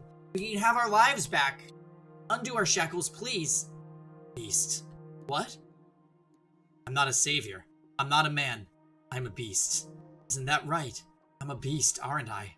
What are you? More. I need more. I thirst for more! Why are you pointing your... I need more!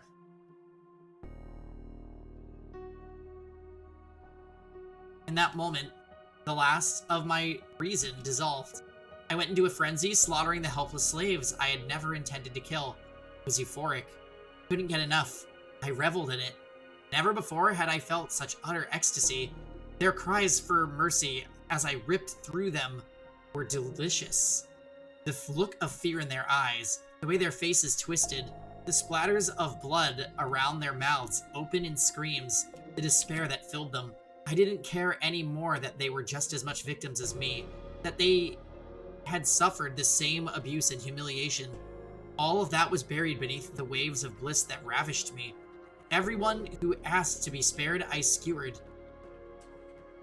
I worked my way around the inside of the carriage, killing dozens and upon dozens of slaves. Heads went rolling off shoulders, hot geysers of blood spewing from open necks. I was practically wading through blood at that point. Some bodies I completely dismembered, others I disemboweled, leaving their entrails to hang out of their open guts. All of them had looks of agony frozen into their faces as death took them. I don't know if I was unconsciously avoiding her or if it was just a coincidence, but the girl was the only one left alive. She, of course, hadn't been spared the mess, so she sat there drenched in sticky red gore. Her lips appeared to be trembling, though I couldn't tell for sure with so much of her skin missing. The fire inside me still burned white hot. She was the reason I had done any of this in the first place. I had stood up because I wanted to set her free, but my original intentions were long since gone from my mind. Raw pleasure overwhelmed the sense of reason. I approached the girl, pointed the sword at her neck. I expected her to scream, to beg for her life like the others. She did nothing, simply stared up at me. Why didn't you run? At my question, the girl finally spoke. Why did you kill them? The sound of her voice quelled the fury within me. It baffled me. I had no control over it, yet this strange girl could pacify me with a single utterance. The words she used didn't matter. It was her voice. She could have called me a monster, and it would have had the same effect. Because I felt like it. I couldn't explain my reason for murdering the slaves. I didn't have the words to express the thing that drove me. All I could tell her was that I did it because I felt like it. Why haven't you killed me yet? Couldn't find an answer for that question in my somewhat rattled mind either. In retrospect, I realized that her voice was my first tether. But at that time, I had no idea why I didn't take her life in my frenzy.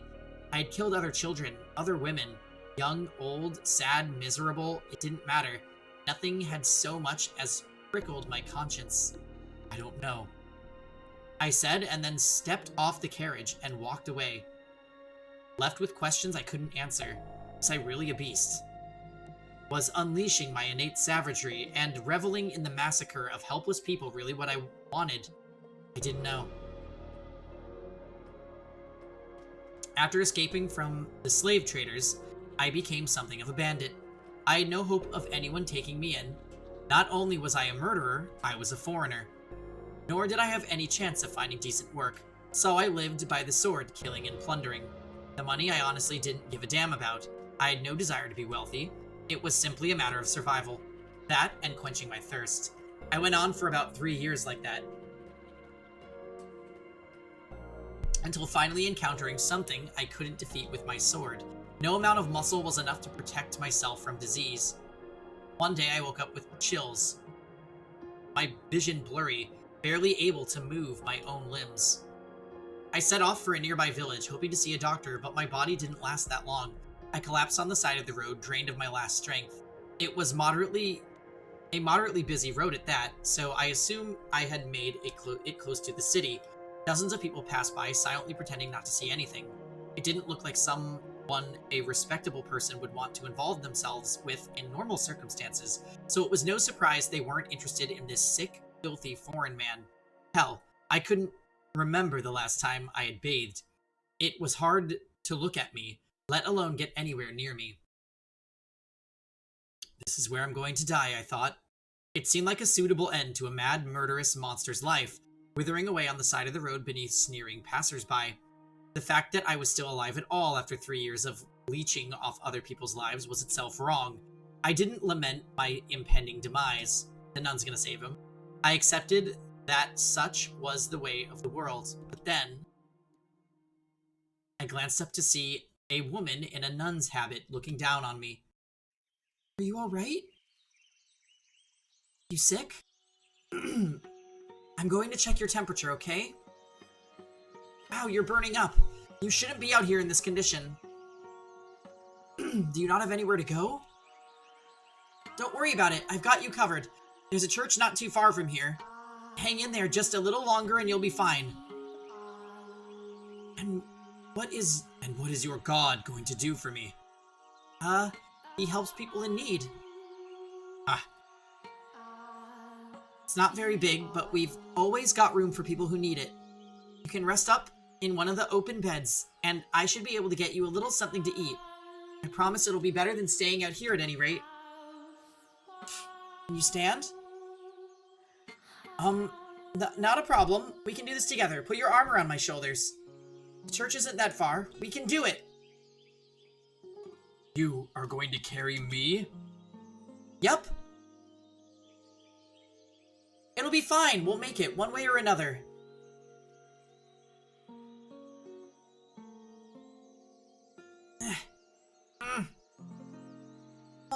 We're almost there. Just a little longer. Heavy, aren't I? Very, very heavy, but that's not a problem. I can do anything if I put my mind to it. Just throw me into a ditch. Now, God doesn't like his children talking like that. Almost there. We're almost there.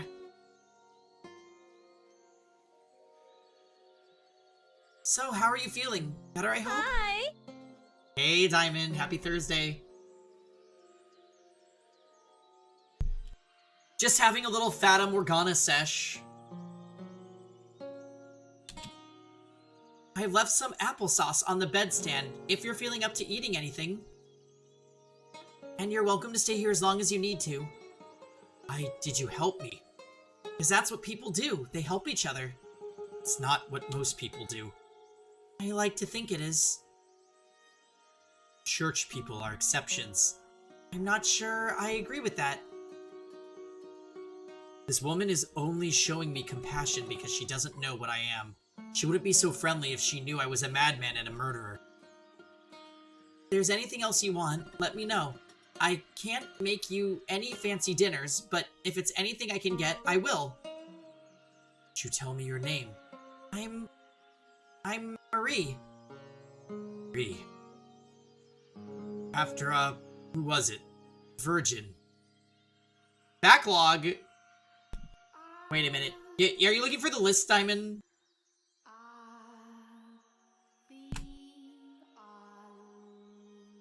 Why do you need the lists? Out of curiosity.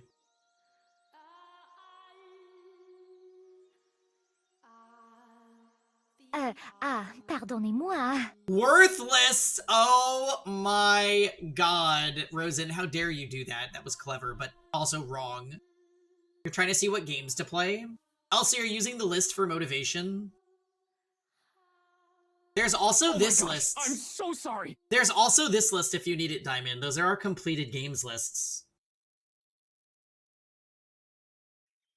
Your laptop just came in today. Ooh, did we set it up? By the way, how many games have we played on stream at this point? 106? Plus Suikoden 5.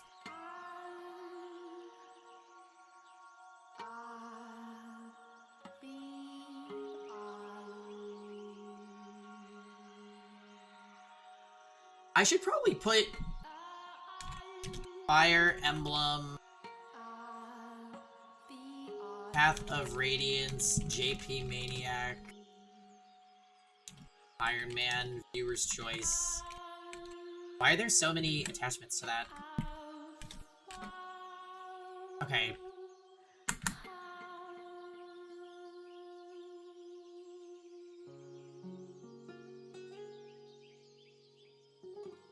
Anyways. We played over 100 games on stream. That's wild. That is fucking wild. Alright. Anyways. You're not familiar with the Virgin Mary? Just look at me. I'm clearly not from these parts. Yeah, I can see that. So that would make you a traveler, huh? You speak the language really well, though. I take it you've been here a while, then? Yes, I have.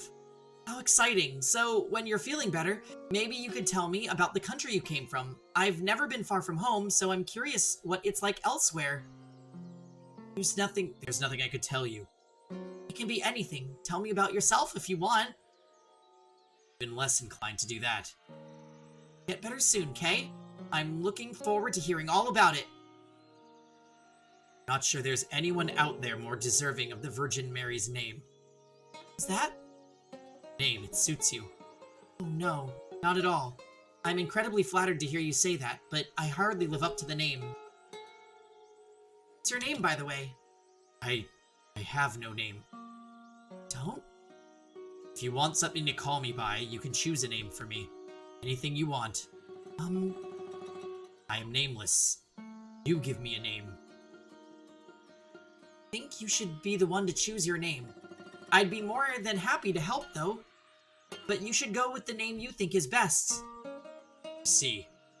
Well, I should get going. I'll be around, so if you need anything, just holler. Bye, then. How am I supposed to choose a name for myself when I don't even know anything about me? I recovered quickly and with a proper bed and roof over my head. Out on the road, I had been certain I stood no chance, but I was back on my feet after only 3 days at the church. My body was more resilient than I ever knew, and now that I was back in health, I had no intention of sticking around. Thank you for everything. I'd be dead if it weren't for you. No thanks necessary. I'm just glad to see that you're feeling better. There's no need to be in such a rush to leave, you know. Stay a bit longer, make sure everything's alright. Not going to stay any longer than necessary. If you're sure. Take this as payment for the food and lodgings. I can't accept that, no. We don't charge for charity. Charity is not free. You paid for it. Let me pay you back. Can't. Please, take the money.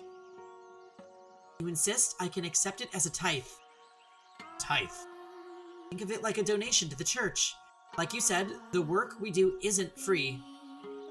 Right then, tithe it is. Thank you. And may God bless you for your generosity. So long.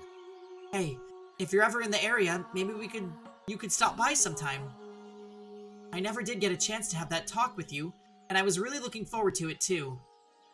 It'll just cause you more trouble. What? No, it wouldn't. What makes you think that? Are you afraid you'll scare people off because you look different? I really don't think you need to be worried about that. It's not just my appearance. Do you mean it? That it won't be any trouble having me around? I absolutely mean it. Okay, I'll consider it. Wonderful! I can't wait to see you again. Yeah.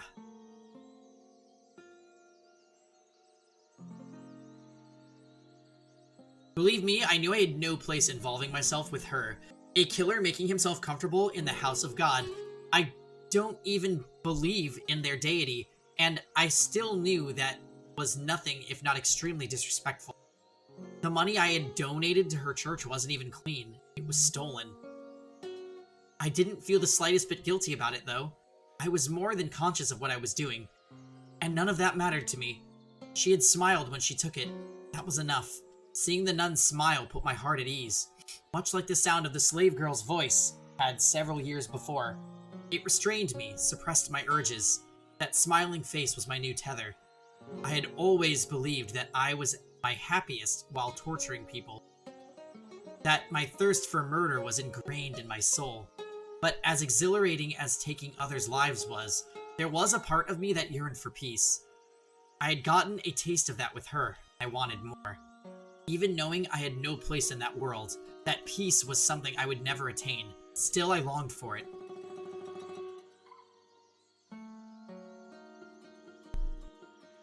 It started with brief visits every few months.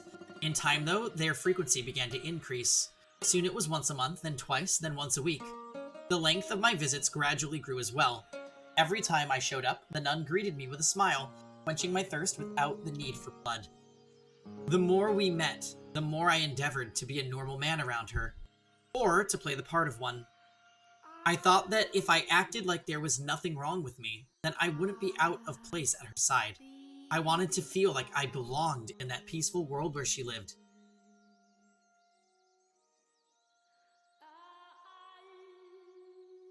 Ah, it's the giant man! Marie, the giant man's here!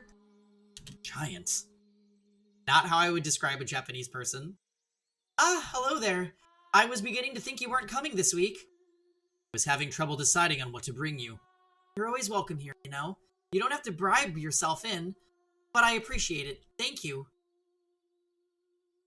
Wouldn't feel right if I didn't bring something. I bought a variety of fruits for you today, so you can share them with the children. They'll be delighted. Thank you so much. It's nothing, really. So, have you decided on a name for yourself yet? Not yet, no. Nothing at all? It makes talking to you a little awkward, not having anything to call you. In that case, the giant man is as good as anything. Did he get under your skin? No. I'm not that big, am I? We're all giants to little kids. I do wish they'd be a little less blunt about it sometimes, though. Indeed. I suppose it's better than them being afraid of me. The children here have strong nerves. They're ordinary kids. You're just not a scary person. You only assume I'm harmless because I'm with you. What? You make it sound like you actually are dangerous or something. Because I am. Don't get worked up about it. The only thing different about us is our race. Everything else is exactly the same. Not so sure. You must have some pretty awful experience because of your appearance then, to make you sound concerned about it. I wish I could say I understood your pain. It's not necessary. But if I could, then maybe I'd feel a little closer to you. If only I could be even half the same race as you. You have nothing to gain from being more like me. You don't think so? I think there's a lot that would be nice about it. I probably would have really pretty black hair at least. If I'm ever reborn, I'd like to be more like you. Why are you so obsessed with being like me? I just am. Yeah.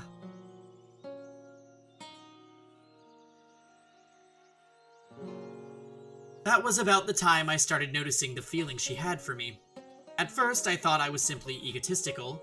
There was no way a woman like her would be interested in a man like me, but I couldn't think of any other explanation for the way she looked at me. Back then, I believed I loved her too.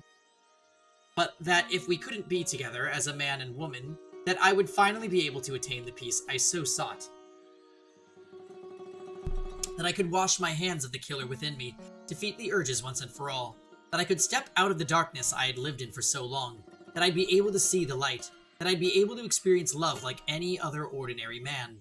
So, in the name of that hope, I took action. That foolish, naive hope.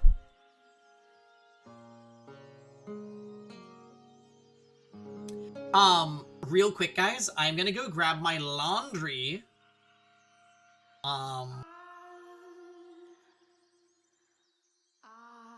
So I will be back in just a few minutes.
Okay, guys, I am back. Let us continue Fata Morganizing.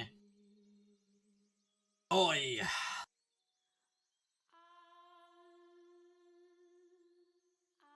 What are you doing out here so late at night?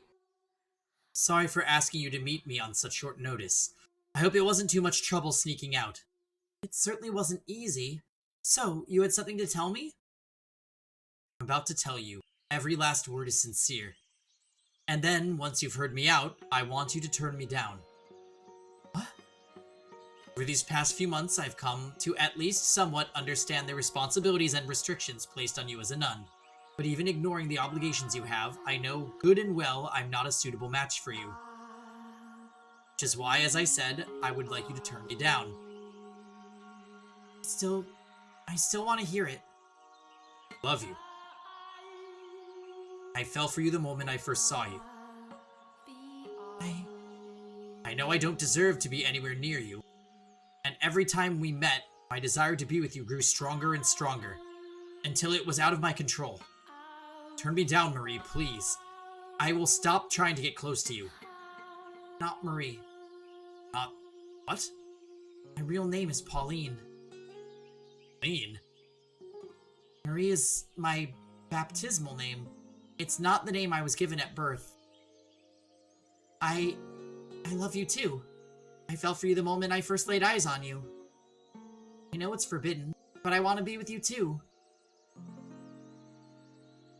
Any free time I have, I want to spend it with you.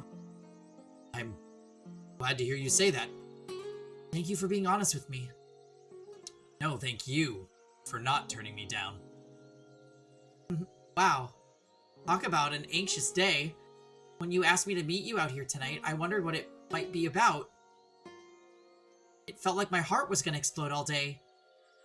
Explode? Maybe a different word, Pauline. Guys get nervous about telling girls how they feel too, don't they? Yeah, we do. Till now, I had no idea falling in love was so hard on the nerves. Just thinking about you makes my mind turn to mush. It's hard to work like that, you know? Is it really that stressful? Is it like that for you too? Yeah. Thinking about you makes it impossible to concentrate. Tell me something. Oh, tell me something, Pauline. What is it? How exactly is it hard on your nerves? What? How exactly? It's like, I'm in the clouds, or I want to scream and I want to jump into a lake all at the same time. Doesn't help me much. Could you be a little more specific? Really? Are you trying to embarrass me? It's like my whole body gets really hot. Get aroused. Aroused? No. To put it bluntly, yes. See. A real jerk, you know? Get me out of here, get me out of here, get me out of here, get me out of here, get me out of here, get me out of here! You shouldn't go around trying to humiliate ladies. Sorry, I didn't mean to. That was insightful. So I'm not in love with her, or romantically attracted to her, or even physically attracted to her. All I want from her is her smile. Being around her doesn't arouse me. In fact, it does exactly the opposite. My fire burns brightest when I'm not with her.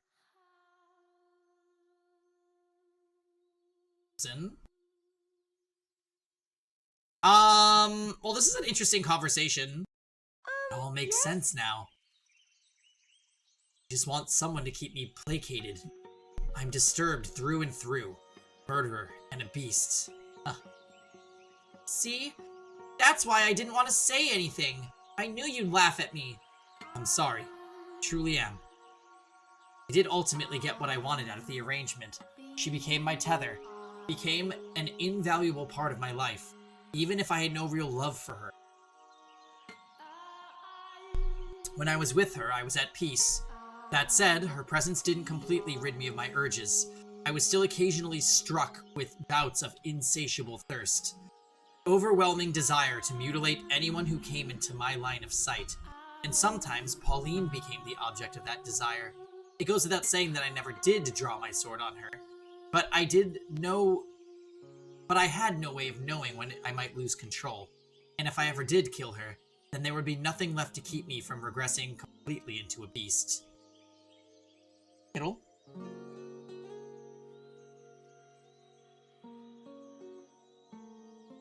Pauline and I arranged regular nighttime meetings, though never once did I tell her how I truly felt. And I had no intention to either. When I was with her, I was in the role of her lover.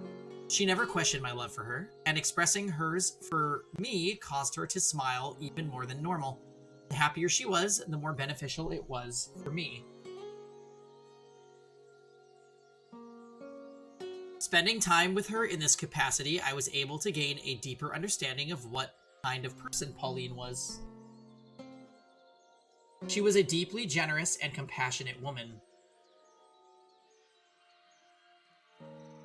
While I now understand her near-compulsive deeds of charity were a result of the stress and uncertainty she felt about herself at the time, I believed she was doing it because she genuinely wanted to.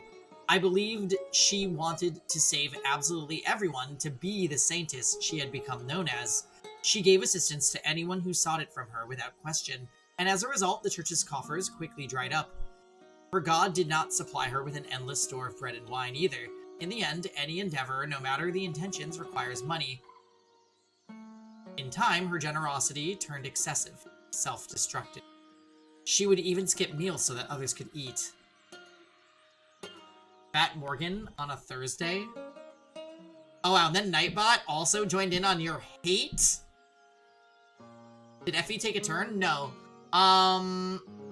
This was planned for the beginning of the week, Mars. I thought because I'm probably not streaming this weekend, I wanted to get some visual novel progress in, so... Oh, and I don't have work tomorrow, so we're just taking advantage of it. Kittle is harassing me right now. Oh. Also, another cat came up to me while I was going to get my laundry. I was like walking out towards the laundry room, and there was just a cat sitting in front of the gate. It sees me and runs up to me, rubs on me, then rubs on a wall and runs off. I'm like, okay. See you later, I guess.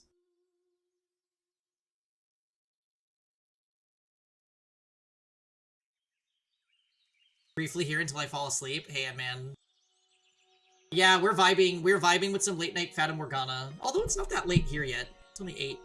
You know what I noticed though? I was like, oh my god, it's getting dark at 8 again. For a while in the summer, it stayed light for a while. Kittle is non-stop tapping me, by the way. So no streams this weekend? Probably not. Just because I've got that friend visiting and... I think we are gonna have the watch party tomorrow still in Discord.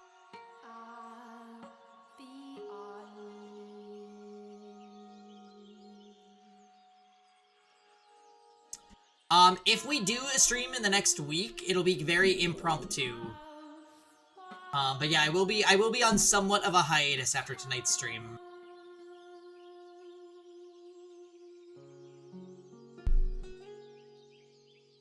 Kittle, you are making such a face. You're very funny. Yes, you're a funny kitty girl.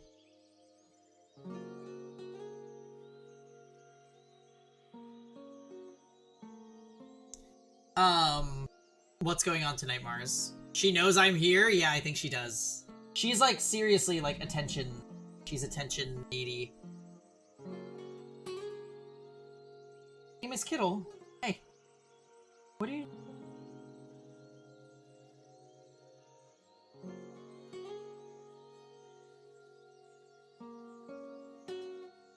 She was napping all day, so now that she's up, she's like... just wants it.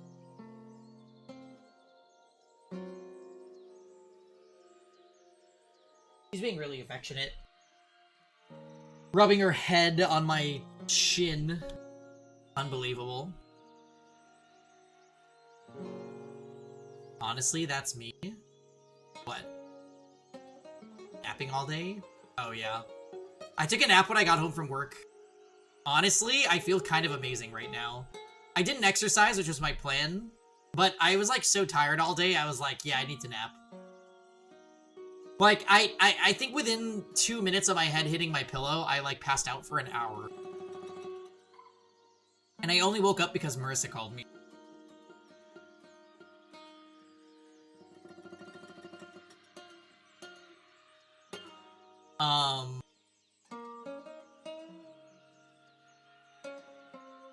So anyways, let's continue with our fat Morganing.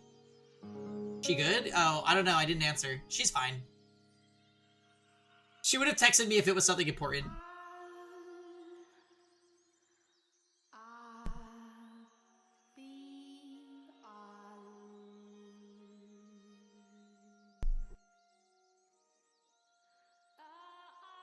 Yeah, don't worry about it. She good, she good. She calls me when she's driving. She just calls me when she drives places. Because she wants to chat. But I was groggy from my nap. I was grateful for her call, though, because it woke me up. Otherwise, we might have missed our stream start time. Hey, Kittle.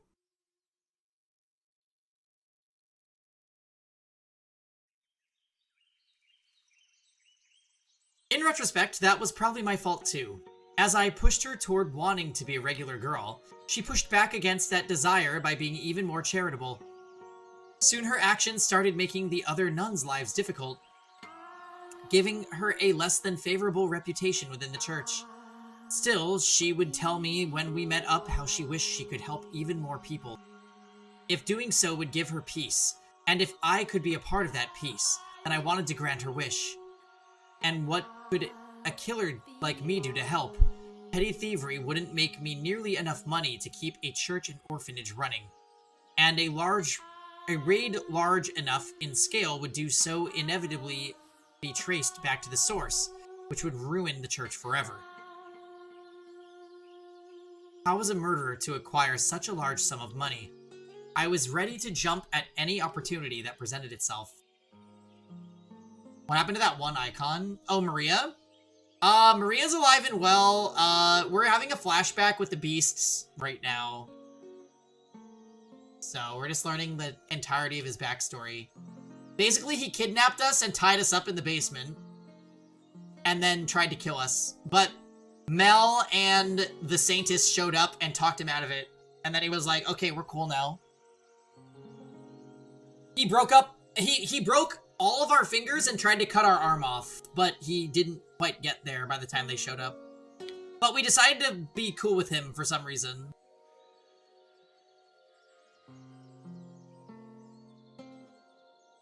Less hot, yeah. When I received a summons from the Lord. Mars? Hello?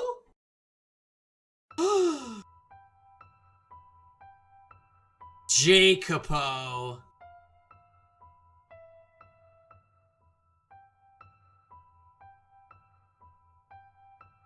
I take it you're the Oriental man who's been seen buzzing around the local church of late. Is this homo? Oh, this is the Lord. This is the guy that owns the church mansion. And yeah.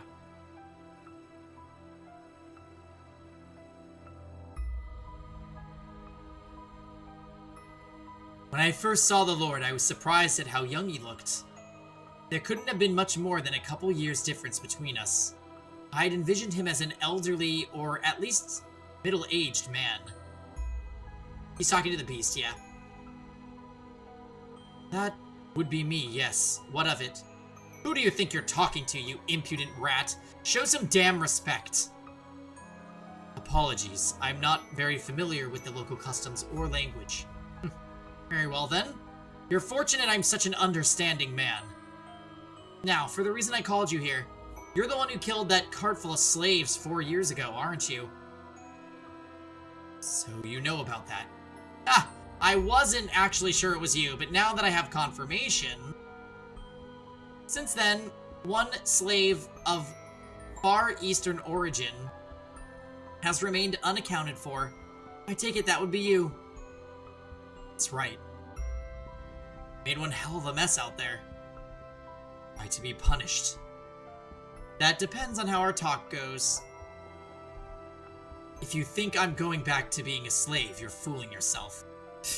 I don't need any more damn slaves. I certainly don't want you as one. You're obviously not finding any respectable work, being an ex-slave. So I take it you're still in the business of getting your hands dirty. You're not?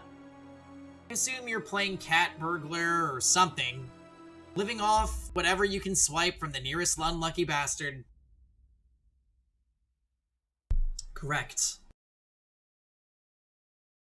Isn't it comical, then, that you would choose God's sacred house to stretch your legs in? I absolutely agree. I thought that would get a reaction out of you, but it seems you've got no bite in you today. Never mind, let's get down to business. You're going to help me out with a little something I'm working on. Help you out with what, exactly? Something that's going to make me a lot of money. And if you lend a hand, I'll make sure you're well taken care of. Along with the church you're so fond of and the nun you've taken a liking to. That nun of yours has made quite a name for herself. Out in the city proper, people have started calling her the Saintess. You're right about that. She is. Huh. The commoners love their heroes and saints. They eat that rubbish right up. But saint or not, you can't simply create food from nothing. Her work is causing financial troubles for the church, is it not? Yes. If you help me with this, I'm offering you an entirely new church. One where she has complete control to do as she wishes. She'll make it into the biggest church in the city. She'll be able to help even more people, which should surely please her. What would you have me do? Jumping at the first whiff of scraps, you really are a dog, aren't you? Don't like conversations that overstay their welcome. Fair enough. Then let's get down to business. Not far from here lives a witch whose blood has the power to cause miracles. Miracle blood. Sounds like a sham to me. You never know. They say the sound of her first cry brought rain to the land where she was born, saving the whole village from drought. And they say her blood has the power to cure any disease. I'll worry about the veracity of the rumors later. Right now, all I want for you is to capture her and bring her to me. Explain something to me, Lord. You said that if I helped you, the nun would be able to save more people than she does now. So how does capturing this witch accomplish that? I'm glad you know how to listen, dog. We'll be turning the blood into a miracle elixir, which she will then distribute to the patrons of the church. In exchange for tithes, of course. Selling it, then. Selling isn't quite the word, but if that's how you want to think of it, then by all means. The commoner's beloved saintess handing out an all-powerful miracle medicine to lap it up. In turn, you'll make a fortune. Exactly. Money I can use to support her church. It'll be a boon to the city's economy as well. A single witch's freedom is all it'll cost for everyone here to come out happy. So what'll it be? Will you help me, or will I have to... I'll help. I have no reason not to. Decisive and a good listener. Excellent. Since I've captured the witch, where do I take her? I have a mansion set aside where your nun can run her church. There's an observation tower on the grounds. The witch will be kept locked up there to ensure we have constant supply of the blood. Okay. When do you want me to get her? You're just chomping at the bit now, aren't you? I thought you'd hesitate at least a little, but I guess it was foolish of me to presume to understand how a killer's mind works. All the resources I put into investigating you and everyone close to you were wasted, it would seem. Do you even have a conscience? Don't act like you're any different. I assure you, I have a conscience. I wouldn't be doing this if it wasn't necessary for the growth of the city. No, I mean you're as much a murderer as me. You would never have come up with a scheme like this if your hands were clean. Watch your mouth, dog. Don't you dare insinuate I would ever condescend to your level.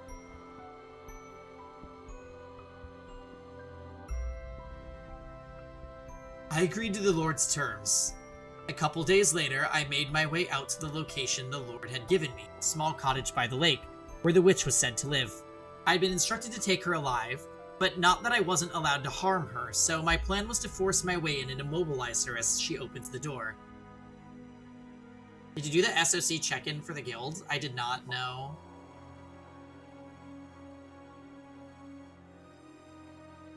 What do I need to do? The Lord was right. I didn't have anything resembling a conscience. I was too far gone to be bothered by the prospect of disabling a witch. Not even the fact that I had found a degree of solace in my relationship with Pauline would change that.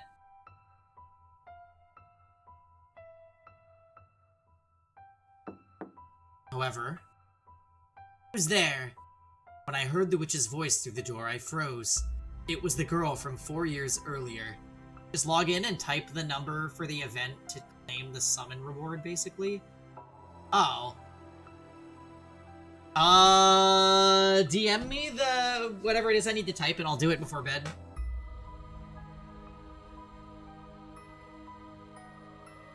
I didn't even have to see her. I knew right away. I wouldn't mistake that voice, that stream of pure, clear water running through their grime, for anything. I would never forget the first thing that had ever managed to suppress my desires. My first tether. Just check guild chat, but fine, I can do that. Oh yeah, please do. Where do I type it, by the way?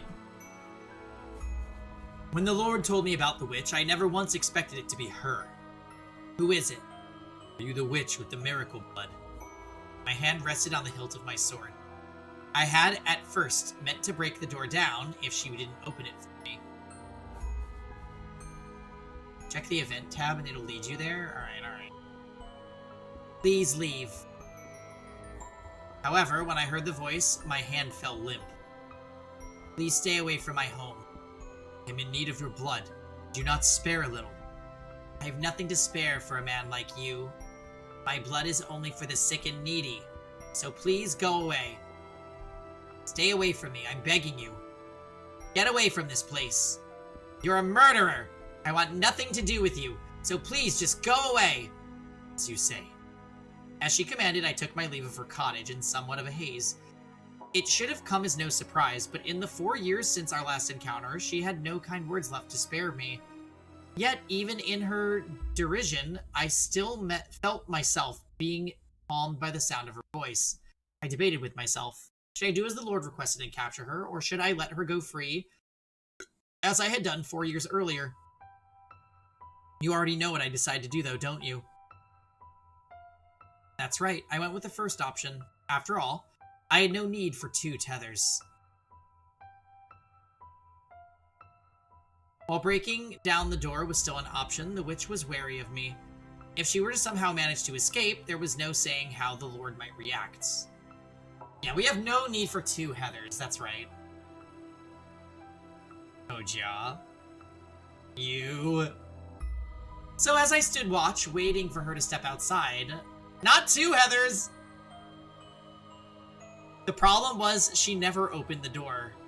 It wasn't just me, it seems she was wary of everyone. Mars, you stay out of this. There was one exception, though. The boy. She left the cottage for him. They went on walks together around the lake.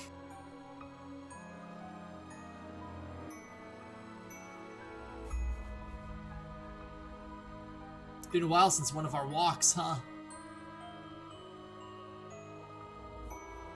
I haven't been sleeping much either. Taking care of Nellie. This squiggle hurts. Is her condition worsening again? Rest assured, I will give her my blessing as many times as she needs. Thanks.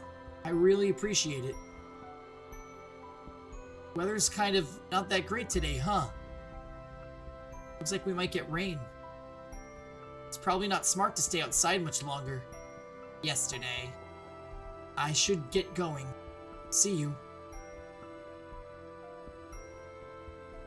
Watching the 2 of them, it occurred to me that I could make good use of the boy.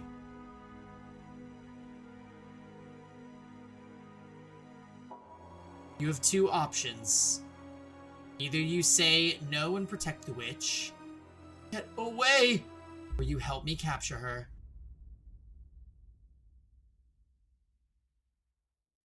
You're restricted from sending the same message, so it needs a shakeup. Wait, why can Jaw do it? Oh, is it because Jaw's VIP?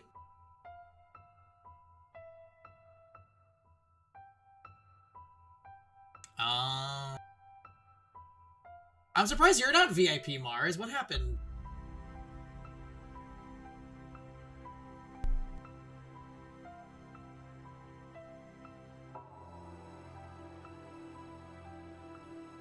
Get away from her right now! Jealous of the tuck spam?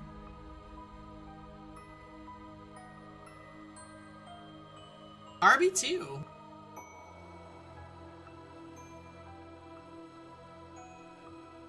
Yeah, Jaw loves to do things. Wait, where can I look at my VIP lists? Wait. Can you guys see that, or is that just a command for me?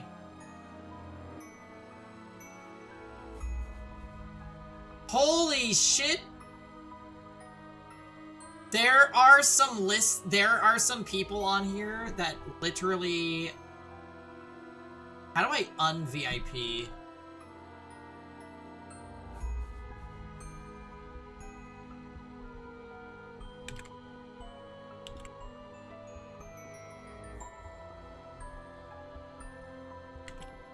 Okay, hold on. Let's make this right.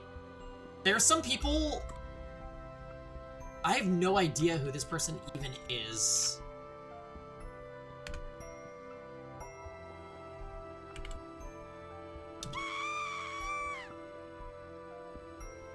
Ooh, what the fuck? Okay, hold on. We're fixing this.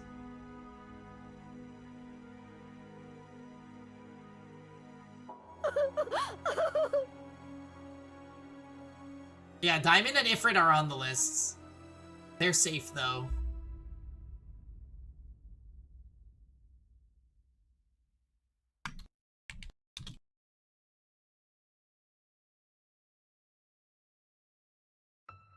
Okay, hold on.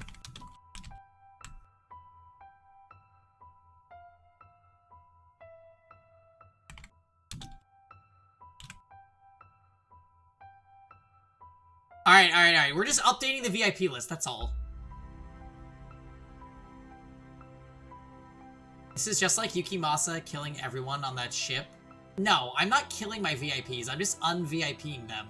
Because some of these people don't even come to stream. Or / there's one on the list that I had no idea who they were.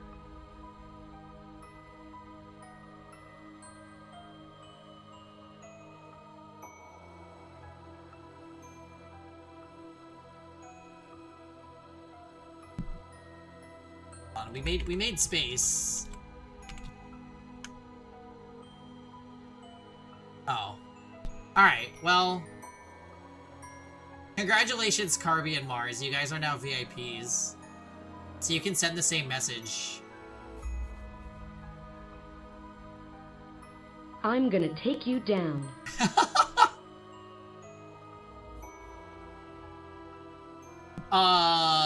Yeah, that was funny.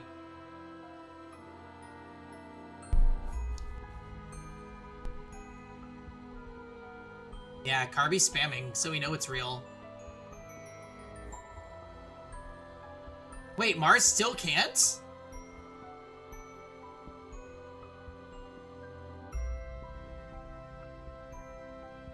Oh, you have to refresh your chat. Classic, I agree. Yeah. Unbelievable!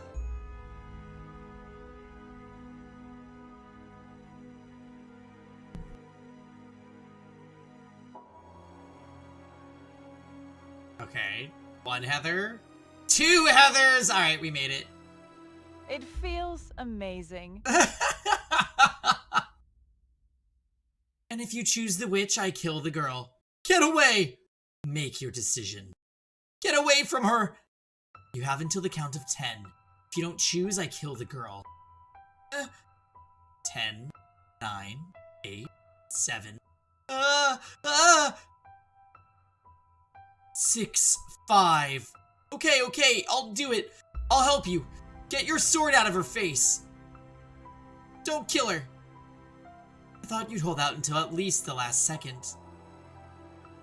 Oh, what are you waiting for? Let's get going. Get moving. Pitiful little boy.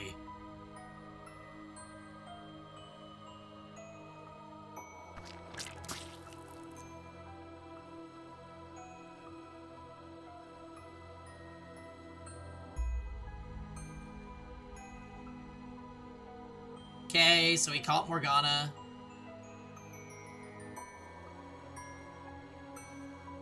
Take it. What? That's your share. That should last you long enough. Why? Why did you take my arm? Why? What do you mean by share? Why? Why?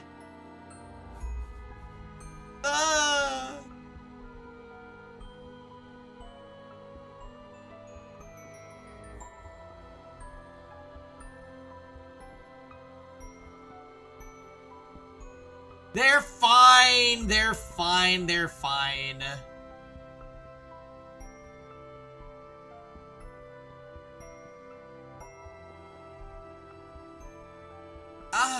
My arm. My arm. No, put me down, please. Help. Someone please help. The witch with the miracle blood had regressed into an ordinary girl, and she cried in pain like a small child. I wasn't going to get very far with her wailing, so I gagged her and tied her up. You need to know those removed. No. And threw her into a burlap sack. Sack even.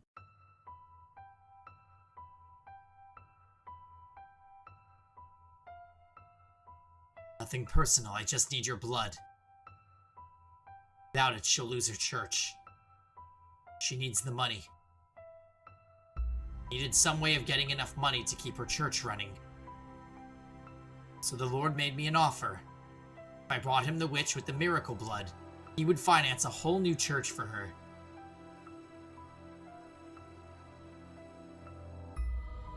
Regret to inform you that I am cooler notes. Oh, wow.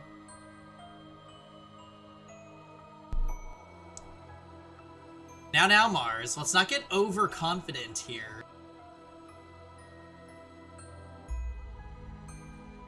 Swag ever, Mars Fire 86.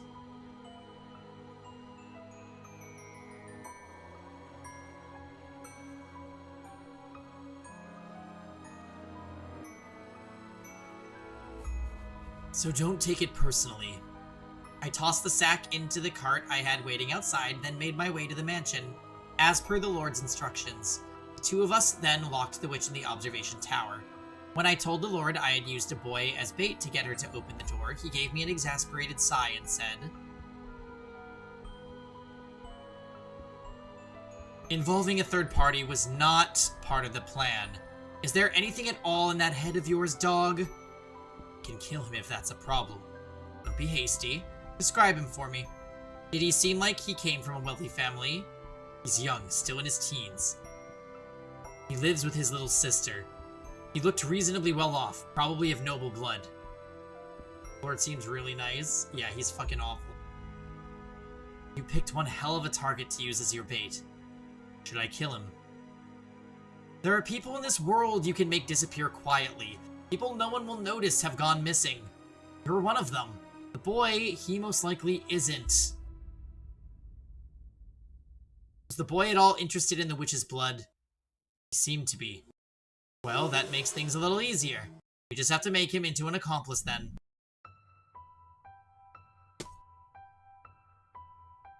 That's everything up to about 6 months ago. You know what happened next, I presume. I threatened Mel, forced him to join us. He needed the blood for his sister, but even without that excuse, he didn't have the courage to run.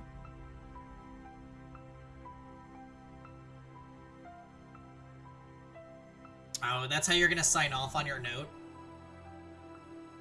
I feel like, yeah, if it's a note to me, then you use Clegun. Anybody else, you use Heather. Me, on the other hand, I involved myself of my own will. I had no reason to try to get back out. In fact, being put in charge of one of the 3 keys gave me an excuse to meet up with her more often. The arrangement was quite beneficial for me. Hey, I heard the news. You were selected to be part of the Lord's personal guard? Now you've got it made. Congratulations. You exaggerate. It's nothing. Oh, now, no need to be humble. He wouldn't have picked you if he didn't really trust you. around here knows just how hard it is to earn the Lord's trust. You say so. Is this fake Maria? No. This is Pauline. Fake Maria's living her best life. As a whore. It hasn't been easy for him, I hear. He only assigns those he really trusts to work so close to him. Huh. Hope you're right.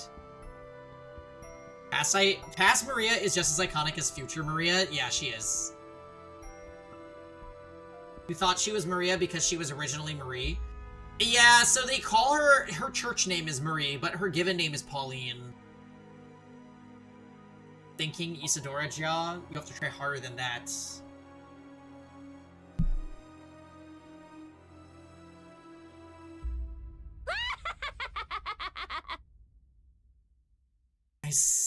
I certainly can't tell her the reason I suddenly became his guard.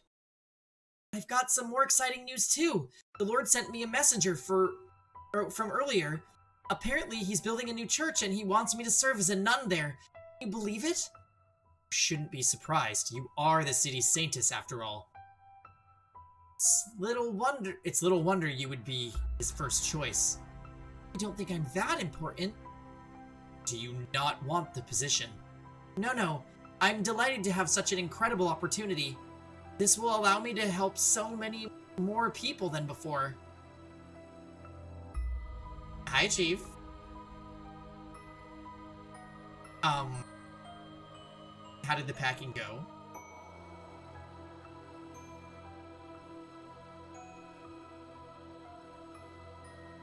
It's wonderful news. Mars! Ongoing? Fair enough. Well, I hope the night goes well.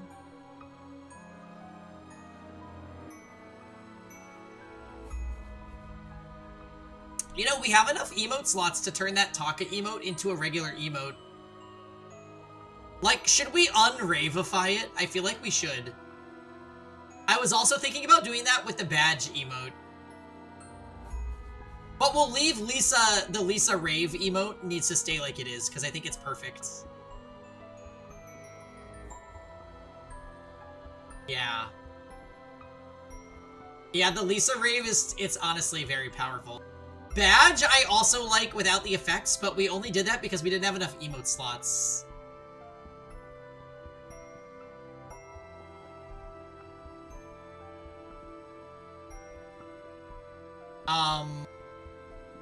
Yeah, this is all thanks to the subathon we did last year.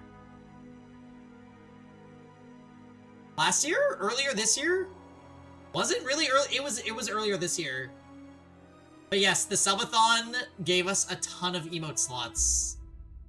Because we got up to like 200 subs or something. Like some ungodly amount that we've never accomplished before. Good night and good luck. Tell Maria I said hi. Alright, have a good night, Mars. Have a good night, VIP Fire 86.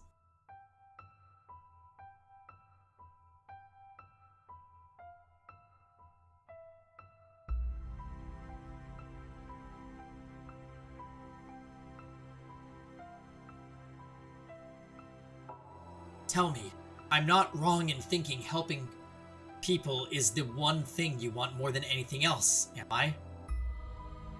Right, that's what I want more than anything in the world. See. Hey, smile, you?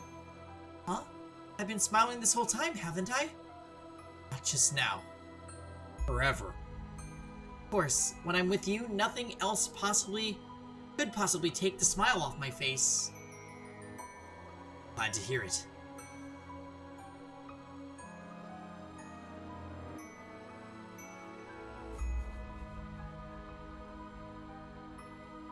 Never knew someone could lose so much weight while still eating every day. We might have to increase your portions. Is there anything in particular you want? Just tell me. I hear children's voices.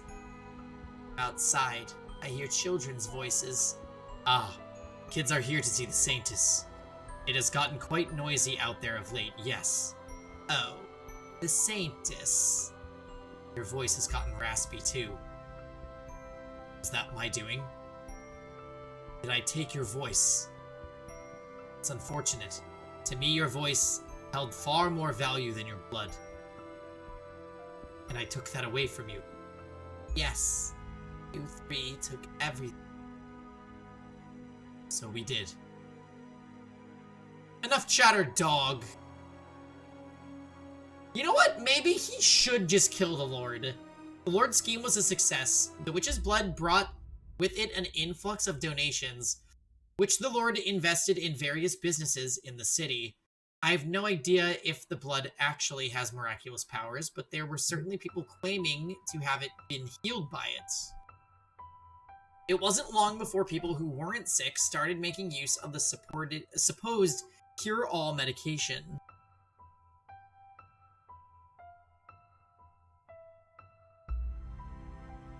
Saying it had preventative properties as well.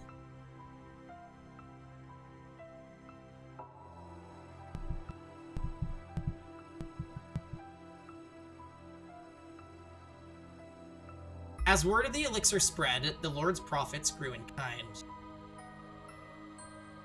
One fact was undeniable. The witch's blood stimulated the city's dramatic growth.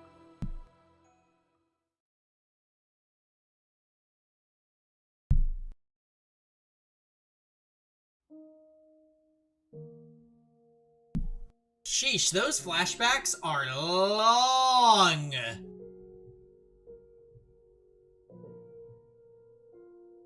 That's everything. Appalling, is it not? Morgana. Oh! You hate me for what I did to her. You can take this sword and kill me with it. You can have my key. Won't put up a fight. Yeah, you know, Dots, I'm kind of thinking that we're not gonna get, through to the Lord. The Lord seems like a piece of shit.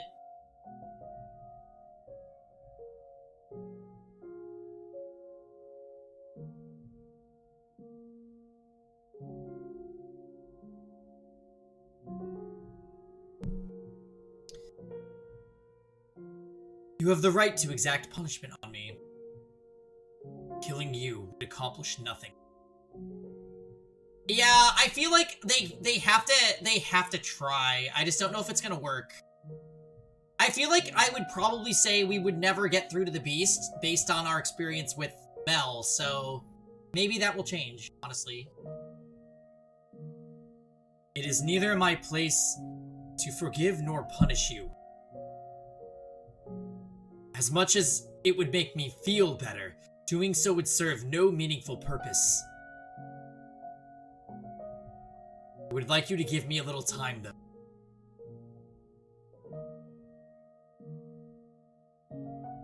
Yeah, but, I mean, regardless, the chain of events did lead to us getting his backstory and essentially getting through to him. Yeah. So maybe Maria will present us with opportunity somehow.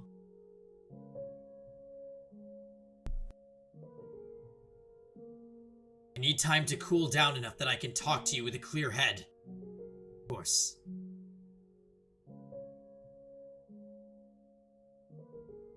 You are still willing to speak with me?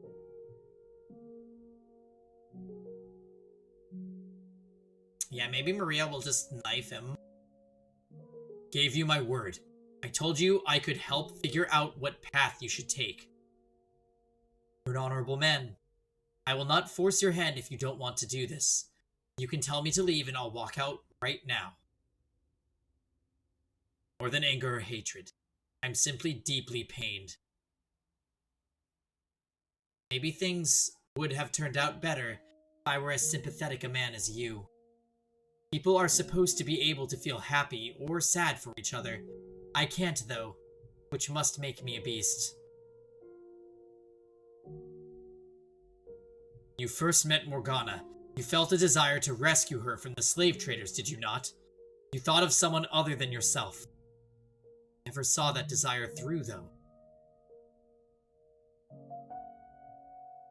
my thirst far overpowering anything I may have wanted to do for her. The next time we met, I sold her to the Lord. As I said before, there is no room for interpretation in the things I have done. Whatever I might have wanted to do at one point, it's all meaningless now. Regardless, anything I do for someone else is ultimately for my own benefit. This is what I need.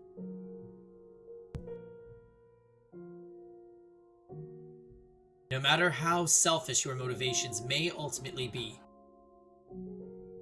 please, let me believe some part of you does genuinely want to help her. Right? I know I'll sound like a hypocrite for saying this, but sitting back and waiting for her to die is not what I want. When I cut off her arm, I didn't feel any of the thrill or euphoria that I usually do when I take my sword to someone. I can't say whether that means I had conscience, if but for a moment, or I just wasn't myself at the time. If you can save her though, please do. I can't do anything. If I try, I'll only make things worse. Not do everything on my own either. Give me your word that you will atone to Morgana for your actions. While I doubt making reparations will clear me of my crimes, if this is what you want me to do, that is what I will do. Can I ask you something? What is it? Tell me more about my next life. I want to know what kind of man I am. I want to know every mistake I make, all the details. Maybe not. Maybe not. Because, like, all of your deepest insecurities manifest in the worst possible way, and you have an awful life, so... I warn you, it's a tale far more barbaric than anything you can imagine. Do you still want to hear it? I do. And I have little doubt that I will believe it. If you're worried I might react the way I did earlier, I'll lay down my sword. You can tie me up too if you won't be necessary. I'm to trust you. I'll tell you the whole hopelessly tragic truth. Everything I saw with no embellishments. Please do. And so I told him the tale I witnessed beyond the second door. That he lost his memory in a shipwreck, that he was treated like a beast by the people in the land where he washed up, that he massacred countless people, and that he took the life of his lover who had come in search of him, never wavering in her belief that he was still alive. I told him about the white-haired girl. I told him about the things he made Giselle do. I didn't hide anything. As I spoke, he would occasionally grimace, or his eyes would go wide for a moment. But not once did he interrupt me. He sat there in silence until I finished.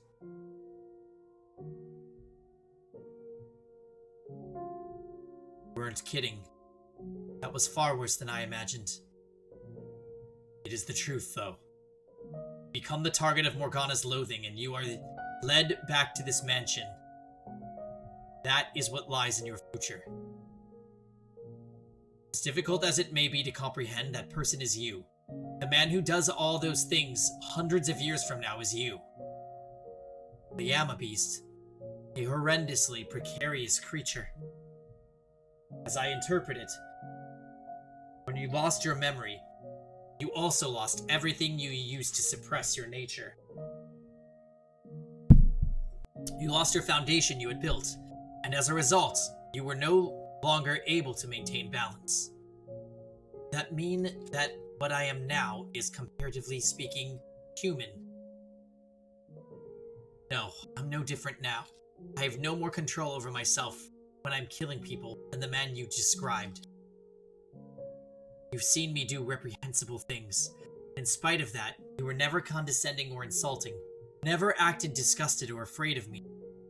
Are all angels as compassionate as you? I am not an angel. I was simply biting my tongue.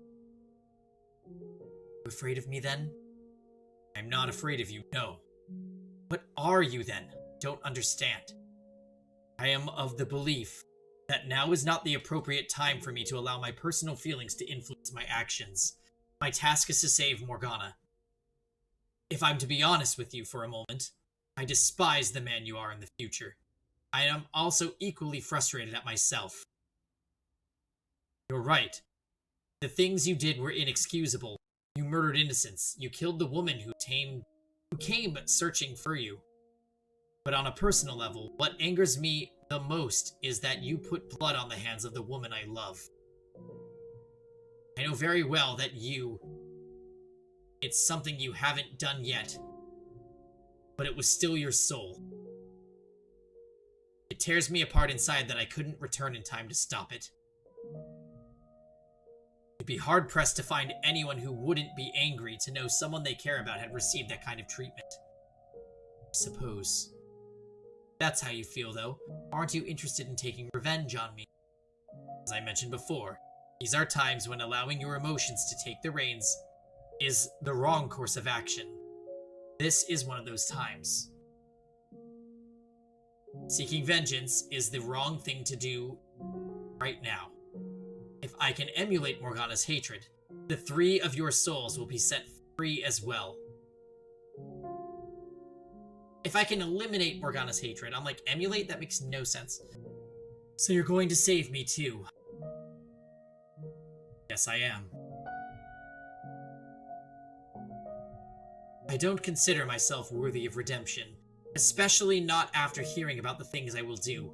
I'm a beast through and through. Twisted, psychopathic monster. Afflicted, though. You struggled against the creature that dwelled inside you. It's true that you found perverted joy in violence and murder, but you also felt kindness, which caused a part of you to seek peace.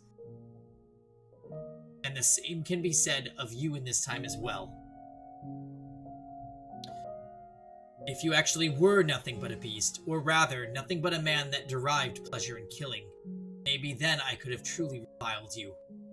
Then you would be irredeemable, no matter what you had done, no matter how much pain and suffering had driven you to that point. But your instability, your constantly shifting desires, your mental frailty, I keep clicking when I don't mean to, all appear to me to be very human traits. Tell me, how should I live my life from here on? What is it you want most?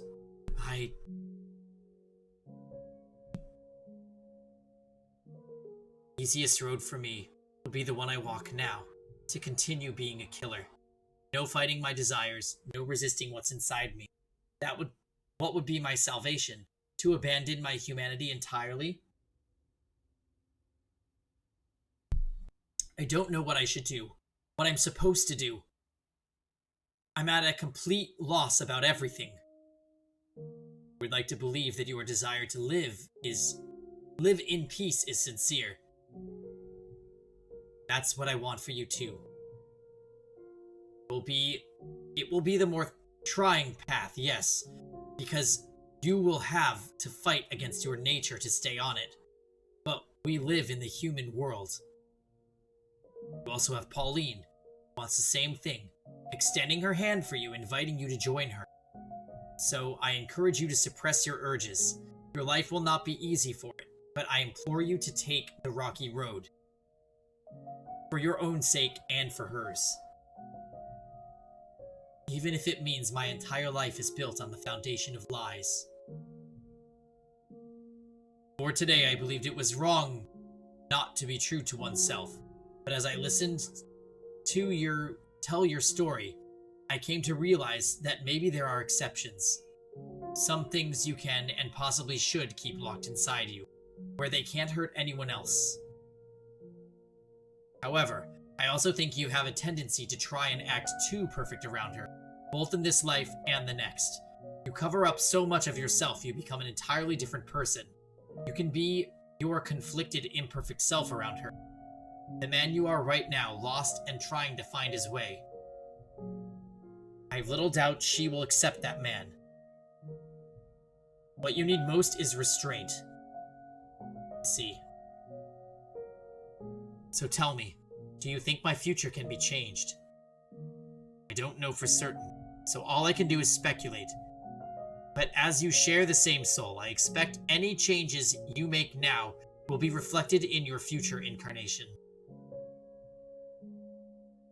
Right? Nope, Lamau. I have my work cut out for me then. Pauline, she believed in me. She put her faith in a beast and went out in search of him. Cannot allow myself to be that kind of monster that would murder a woman like her. I have to change. I will change the future. And do it. When my life comes to an end, I vow to make my next one better. Thank you for listening to me, and for giving me guidance. I can't say I'm particularly suited for the job. Knowing that my words are going to influence the direction of another's life is an unimaginable amount of pressure. I don't know, I'd say you pull it off well enough.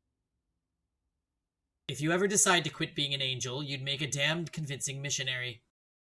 I have no interest in being a missionary, and as I told you, I'm not an angel. It's too bad. I joined the Church of Michael.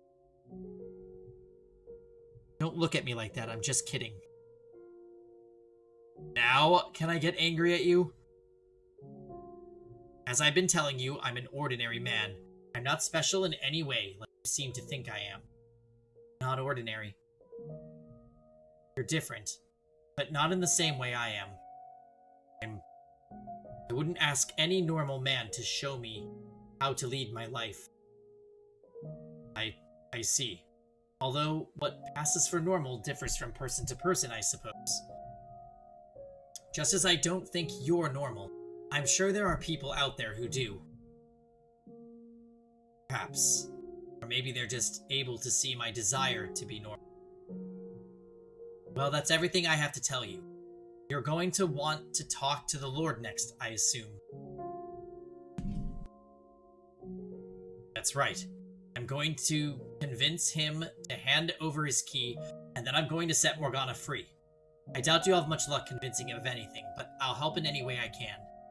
I appreciate it. I'll get him to come to supper tonight. You'd be there too. Okay, I'll be there. If I could ask one favor, though, could you try to arrange that for me as late as possible? It should be doable. But why? There's someone else I need to speak with first. Alright, do what I can. Right! We've got Maria. Thank you. See you this evening, then. It's already looking a little bit like evening with this, nighttime. Did I lead him to the correct path? Did he actually find redemption at the end of it? No, I made the right decision. Even if he doesn't in this life, there's enough of a chance that he will in his next. One life. One left, that's it. Almost there, Giselle. I've almost made it to Morgana. Come this far. All that's left is to speak with the Lord. Stay focused, Michael. The pieces I have still don't fit together yet. As Morgana told it, the Lord was a cruel man from the moment she first saw him. He wasn't much different in the swordsman's telling of the events either. Are those portrayals of the full picture of what kind of man he is? Will adding his perspective do anything to amplify Morgana's hatred? And if he really is exactly the man he's made out to be, then how do I explain his internal struggles from the third door? Did the core personality change with the times? Everyone else I've met has been fundamentally the same, though. You're the exception, Jacopo. Morgana found joy in her life during her 3 years at the brothel. She wept about not being able... I am, like, fucking up all these words. I am so sorry, guys. She wept about not being given the opportunity to thank them. So maybe Maria's more likely to be able to assuage Morgana's animosity. I'll have to hear what she has to say. Only move my right arm. Can't feel my fingers at all. Burns. Managed this long, but damned if it doesn't hurt.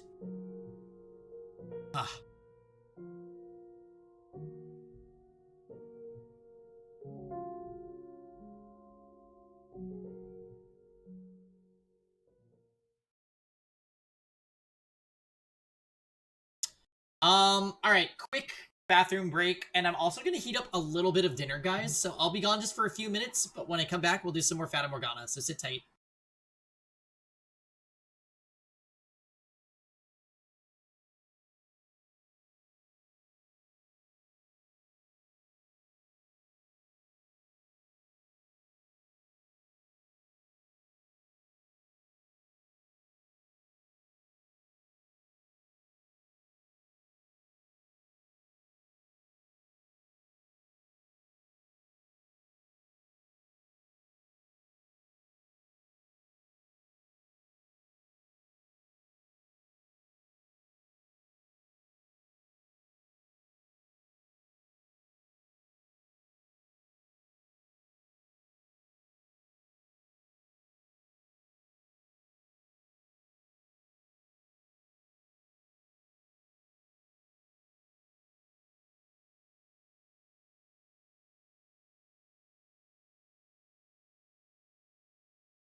And I am back. Hello.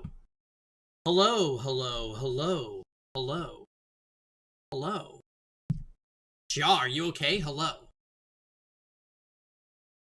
I have Trader Joe's glass noodles, and I'm gonna let them calm down a little bit. I'm here live with Fat Morgan. Yeah, they're these sweet potato noodles with veggies, like peppers and onions, and like a little bit of sauce, and they're super good. Why must you hand out miracles for nothing? I know that voice. I'm looking up at someone. Woman. She's draped in a black fog, and I can't make out any details. And even through the darkness, I know immediately who she is. She is Mother. No, she is not my mother. She is... Why would you even ask such a question, Mother? We're barely holding on as it is, my dear. It's not wrong to expect a little remuneration for our services. No, Mother, it is wrong. Miracles are not to be bartered for. Oh, okay, so this is Morgana's mother. God the Father does not charge for his miracles, so why should we, when I am only borrowing his power? Listen to me, Morgana. Every time you give someone a blessing, you're hurting yourself. If not for the miracle itself, you still deserve some degree of compensation for the pain. I know you're concerned for me, Mother, and I appreciate it very much, but I'm happy with the way things are. I'm happy to be able to help others with my Heavenly Father's power.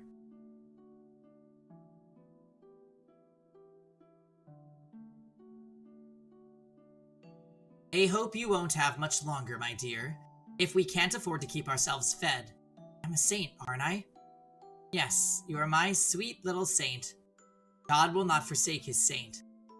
No matter how difficult it may get, he will always provide me a way to continue doing his work.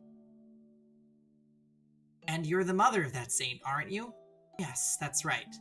I conceived you untainted by the hands of a man. Then you must respect his will as well, Mother. It will be our highest priority. You're right. It was wrong, my dear saint.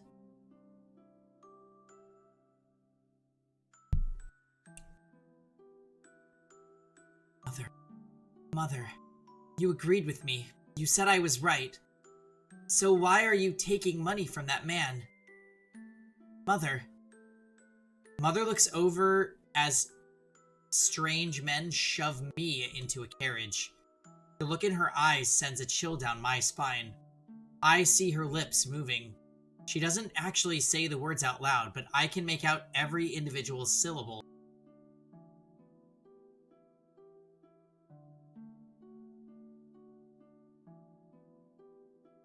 Yeah, I mean, the saint thing is definitely bullshit.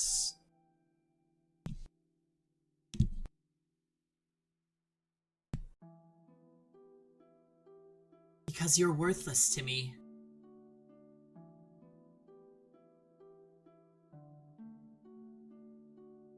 Welcome, daughter of God. You'll be performing miracles for me now. And if you cooperate, I can guarantee you'll live more than comfortably. Miracles are not something to be performed for one single person's benefit.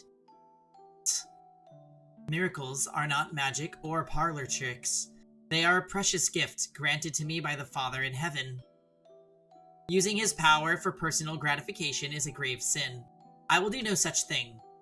I entreat you to think long and hard about your actions. Do away with such selfish desires and dedicate yourself to helping the people. The power you have been given was bestowed upon you by the hand of God. It is not your power. He is merely allowing you to make use of it for a short time. Pride is a sin. Please consider how you will conduct yourself. You're an arrogant, insolent child, aren't you? I bought you. You are my property. You have no right to an opinion. That is not my opinion. That is the way of the world as God... Silence! You're not here to talk. You're here to perform miracles for me and my guests. As I have already told you, I will do no such thing. That what you will or will not do is my decision, not yours, the Lord says with a sickening laugh, and then grabs me by the hair and knocks me to the floor. I beg him to stop, and he isn't listening to a word I say. Cheers, a saint's blood and good fortune to all.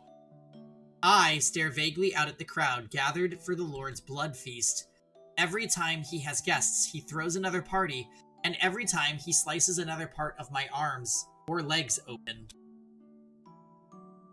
It isn't long before they're an unsightly web of crisscrossing scars.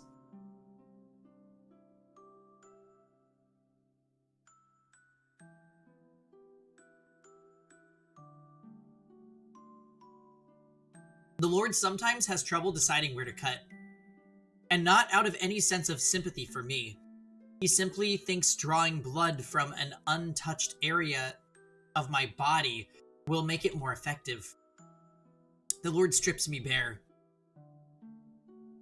Perhaps I'll use your stomach today, Saint. I should be able to get some nice pure blood from there. Stop this. Can you not comprehend that what you're doing is an affront to the Lord? I'm free to do what I wish with my property. Saint or not, you are no different than any of my slaves. The Lord is greatly displeased with your actions. Then use your miracle powers to deliver divine punishment on me. Go on. You can do that, can't you? Your soul will be punished. You may not see the effects now, but you will pay for your sins one day.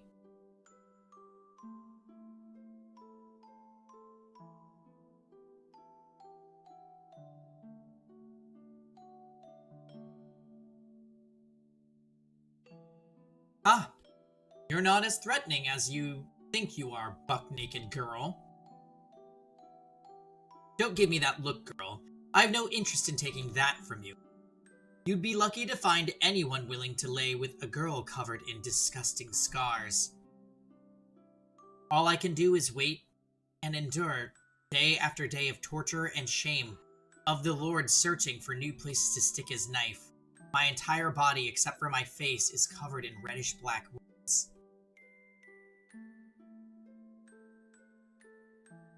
Someone, anyone, help me. Get me out of here. Please, someone.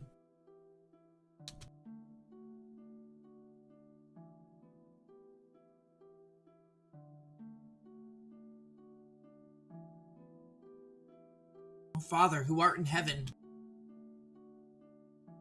I pray for you to lead me unto deliverance. Father, your trials, they are much too great.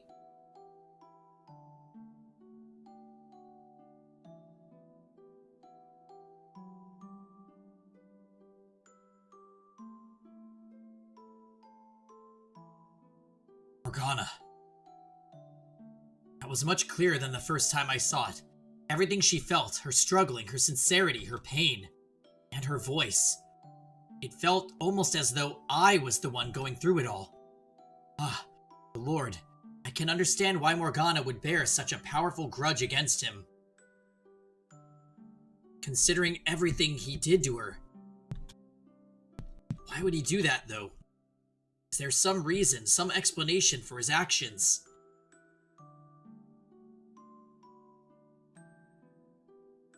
Thoroughly exhausted, like I've just spent the last several months having my blood drained again and again.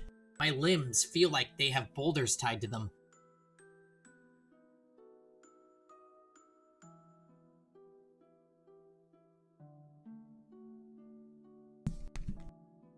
Just trying to get to my feet makes me dizzy. So cold.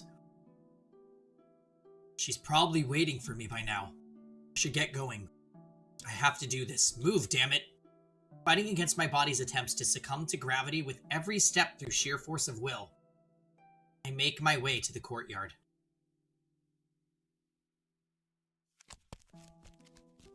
Oh, there you are! Thank God you came.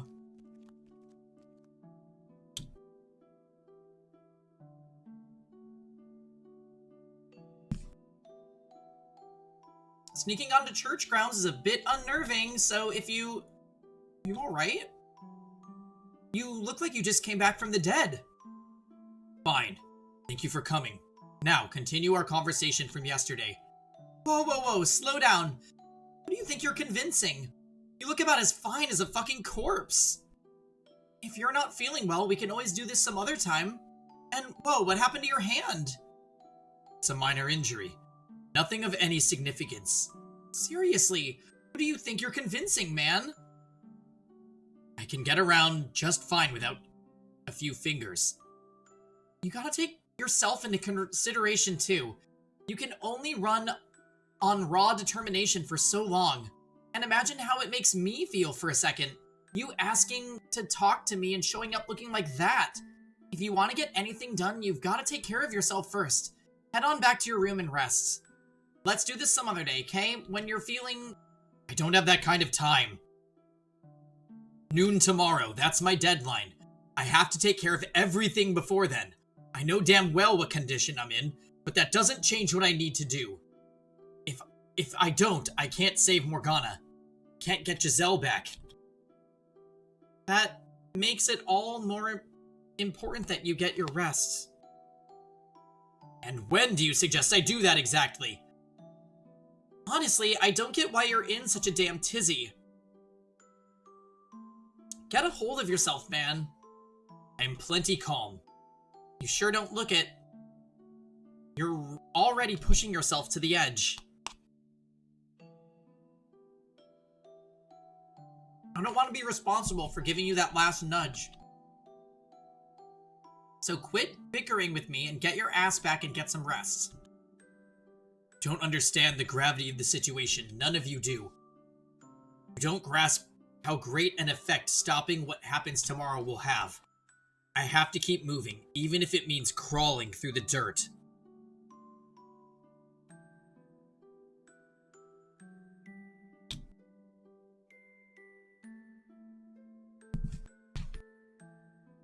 If I don't, not only will I fail to make things better, Morgana's almost certainly got even worse fates in store for all of you.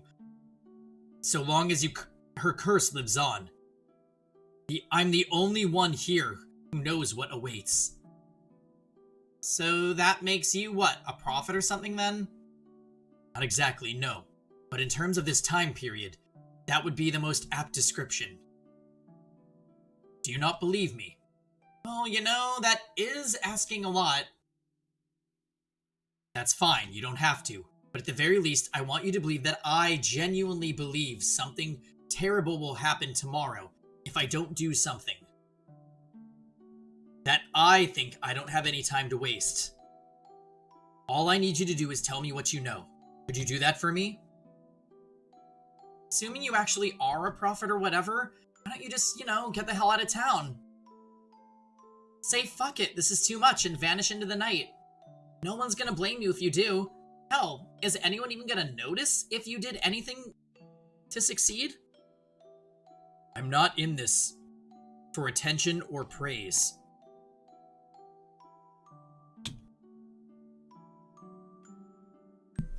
I cannot sit idly by, knowing what I know. Seeing what has happened and what will. Knowing what Morgana went through, what she felt. I can't abandon her, not anymore. I can't let my knowledge go to waste. While it is true that the mansion will continue to be wrapped in darkness so long as Morgana's curse remains in effect, and nothing can be put to rest until I do something about that, that's not my sole motivation anymore. I sincerely want to help Morgana. Giselle, is that what you meant when you told me you wanted to save her? You seem like the kind of fellow who's always fretting about something or the other. You don't know how to take it easy, do you? I guess in a way that's kind of why you can't fight so hard, huh? Alright, you win. I'll talk. Anything you want to know, I'll tell you. Thank you very much. But you must sit your butt down first. Ah, okay.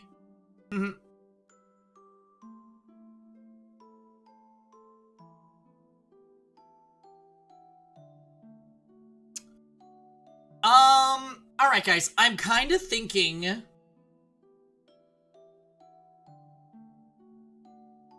Because I don't know how far into, like, getting into Maria we're gonna get here.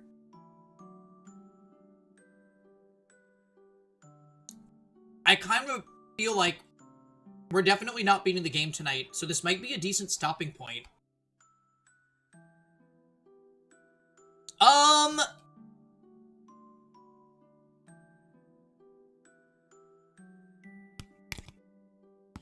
That's okay, Dots. I think before we get into, like, a big story with Maria, I would rather just, like, save. 2-ish sessions left. Yeah, that actually works out kind of perfect.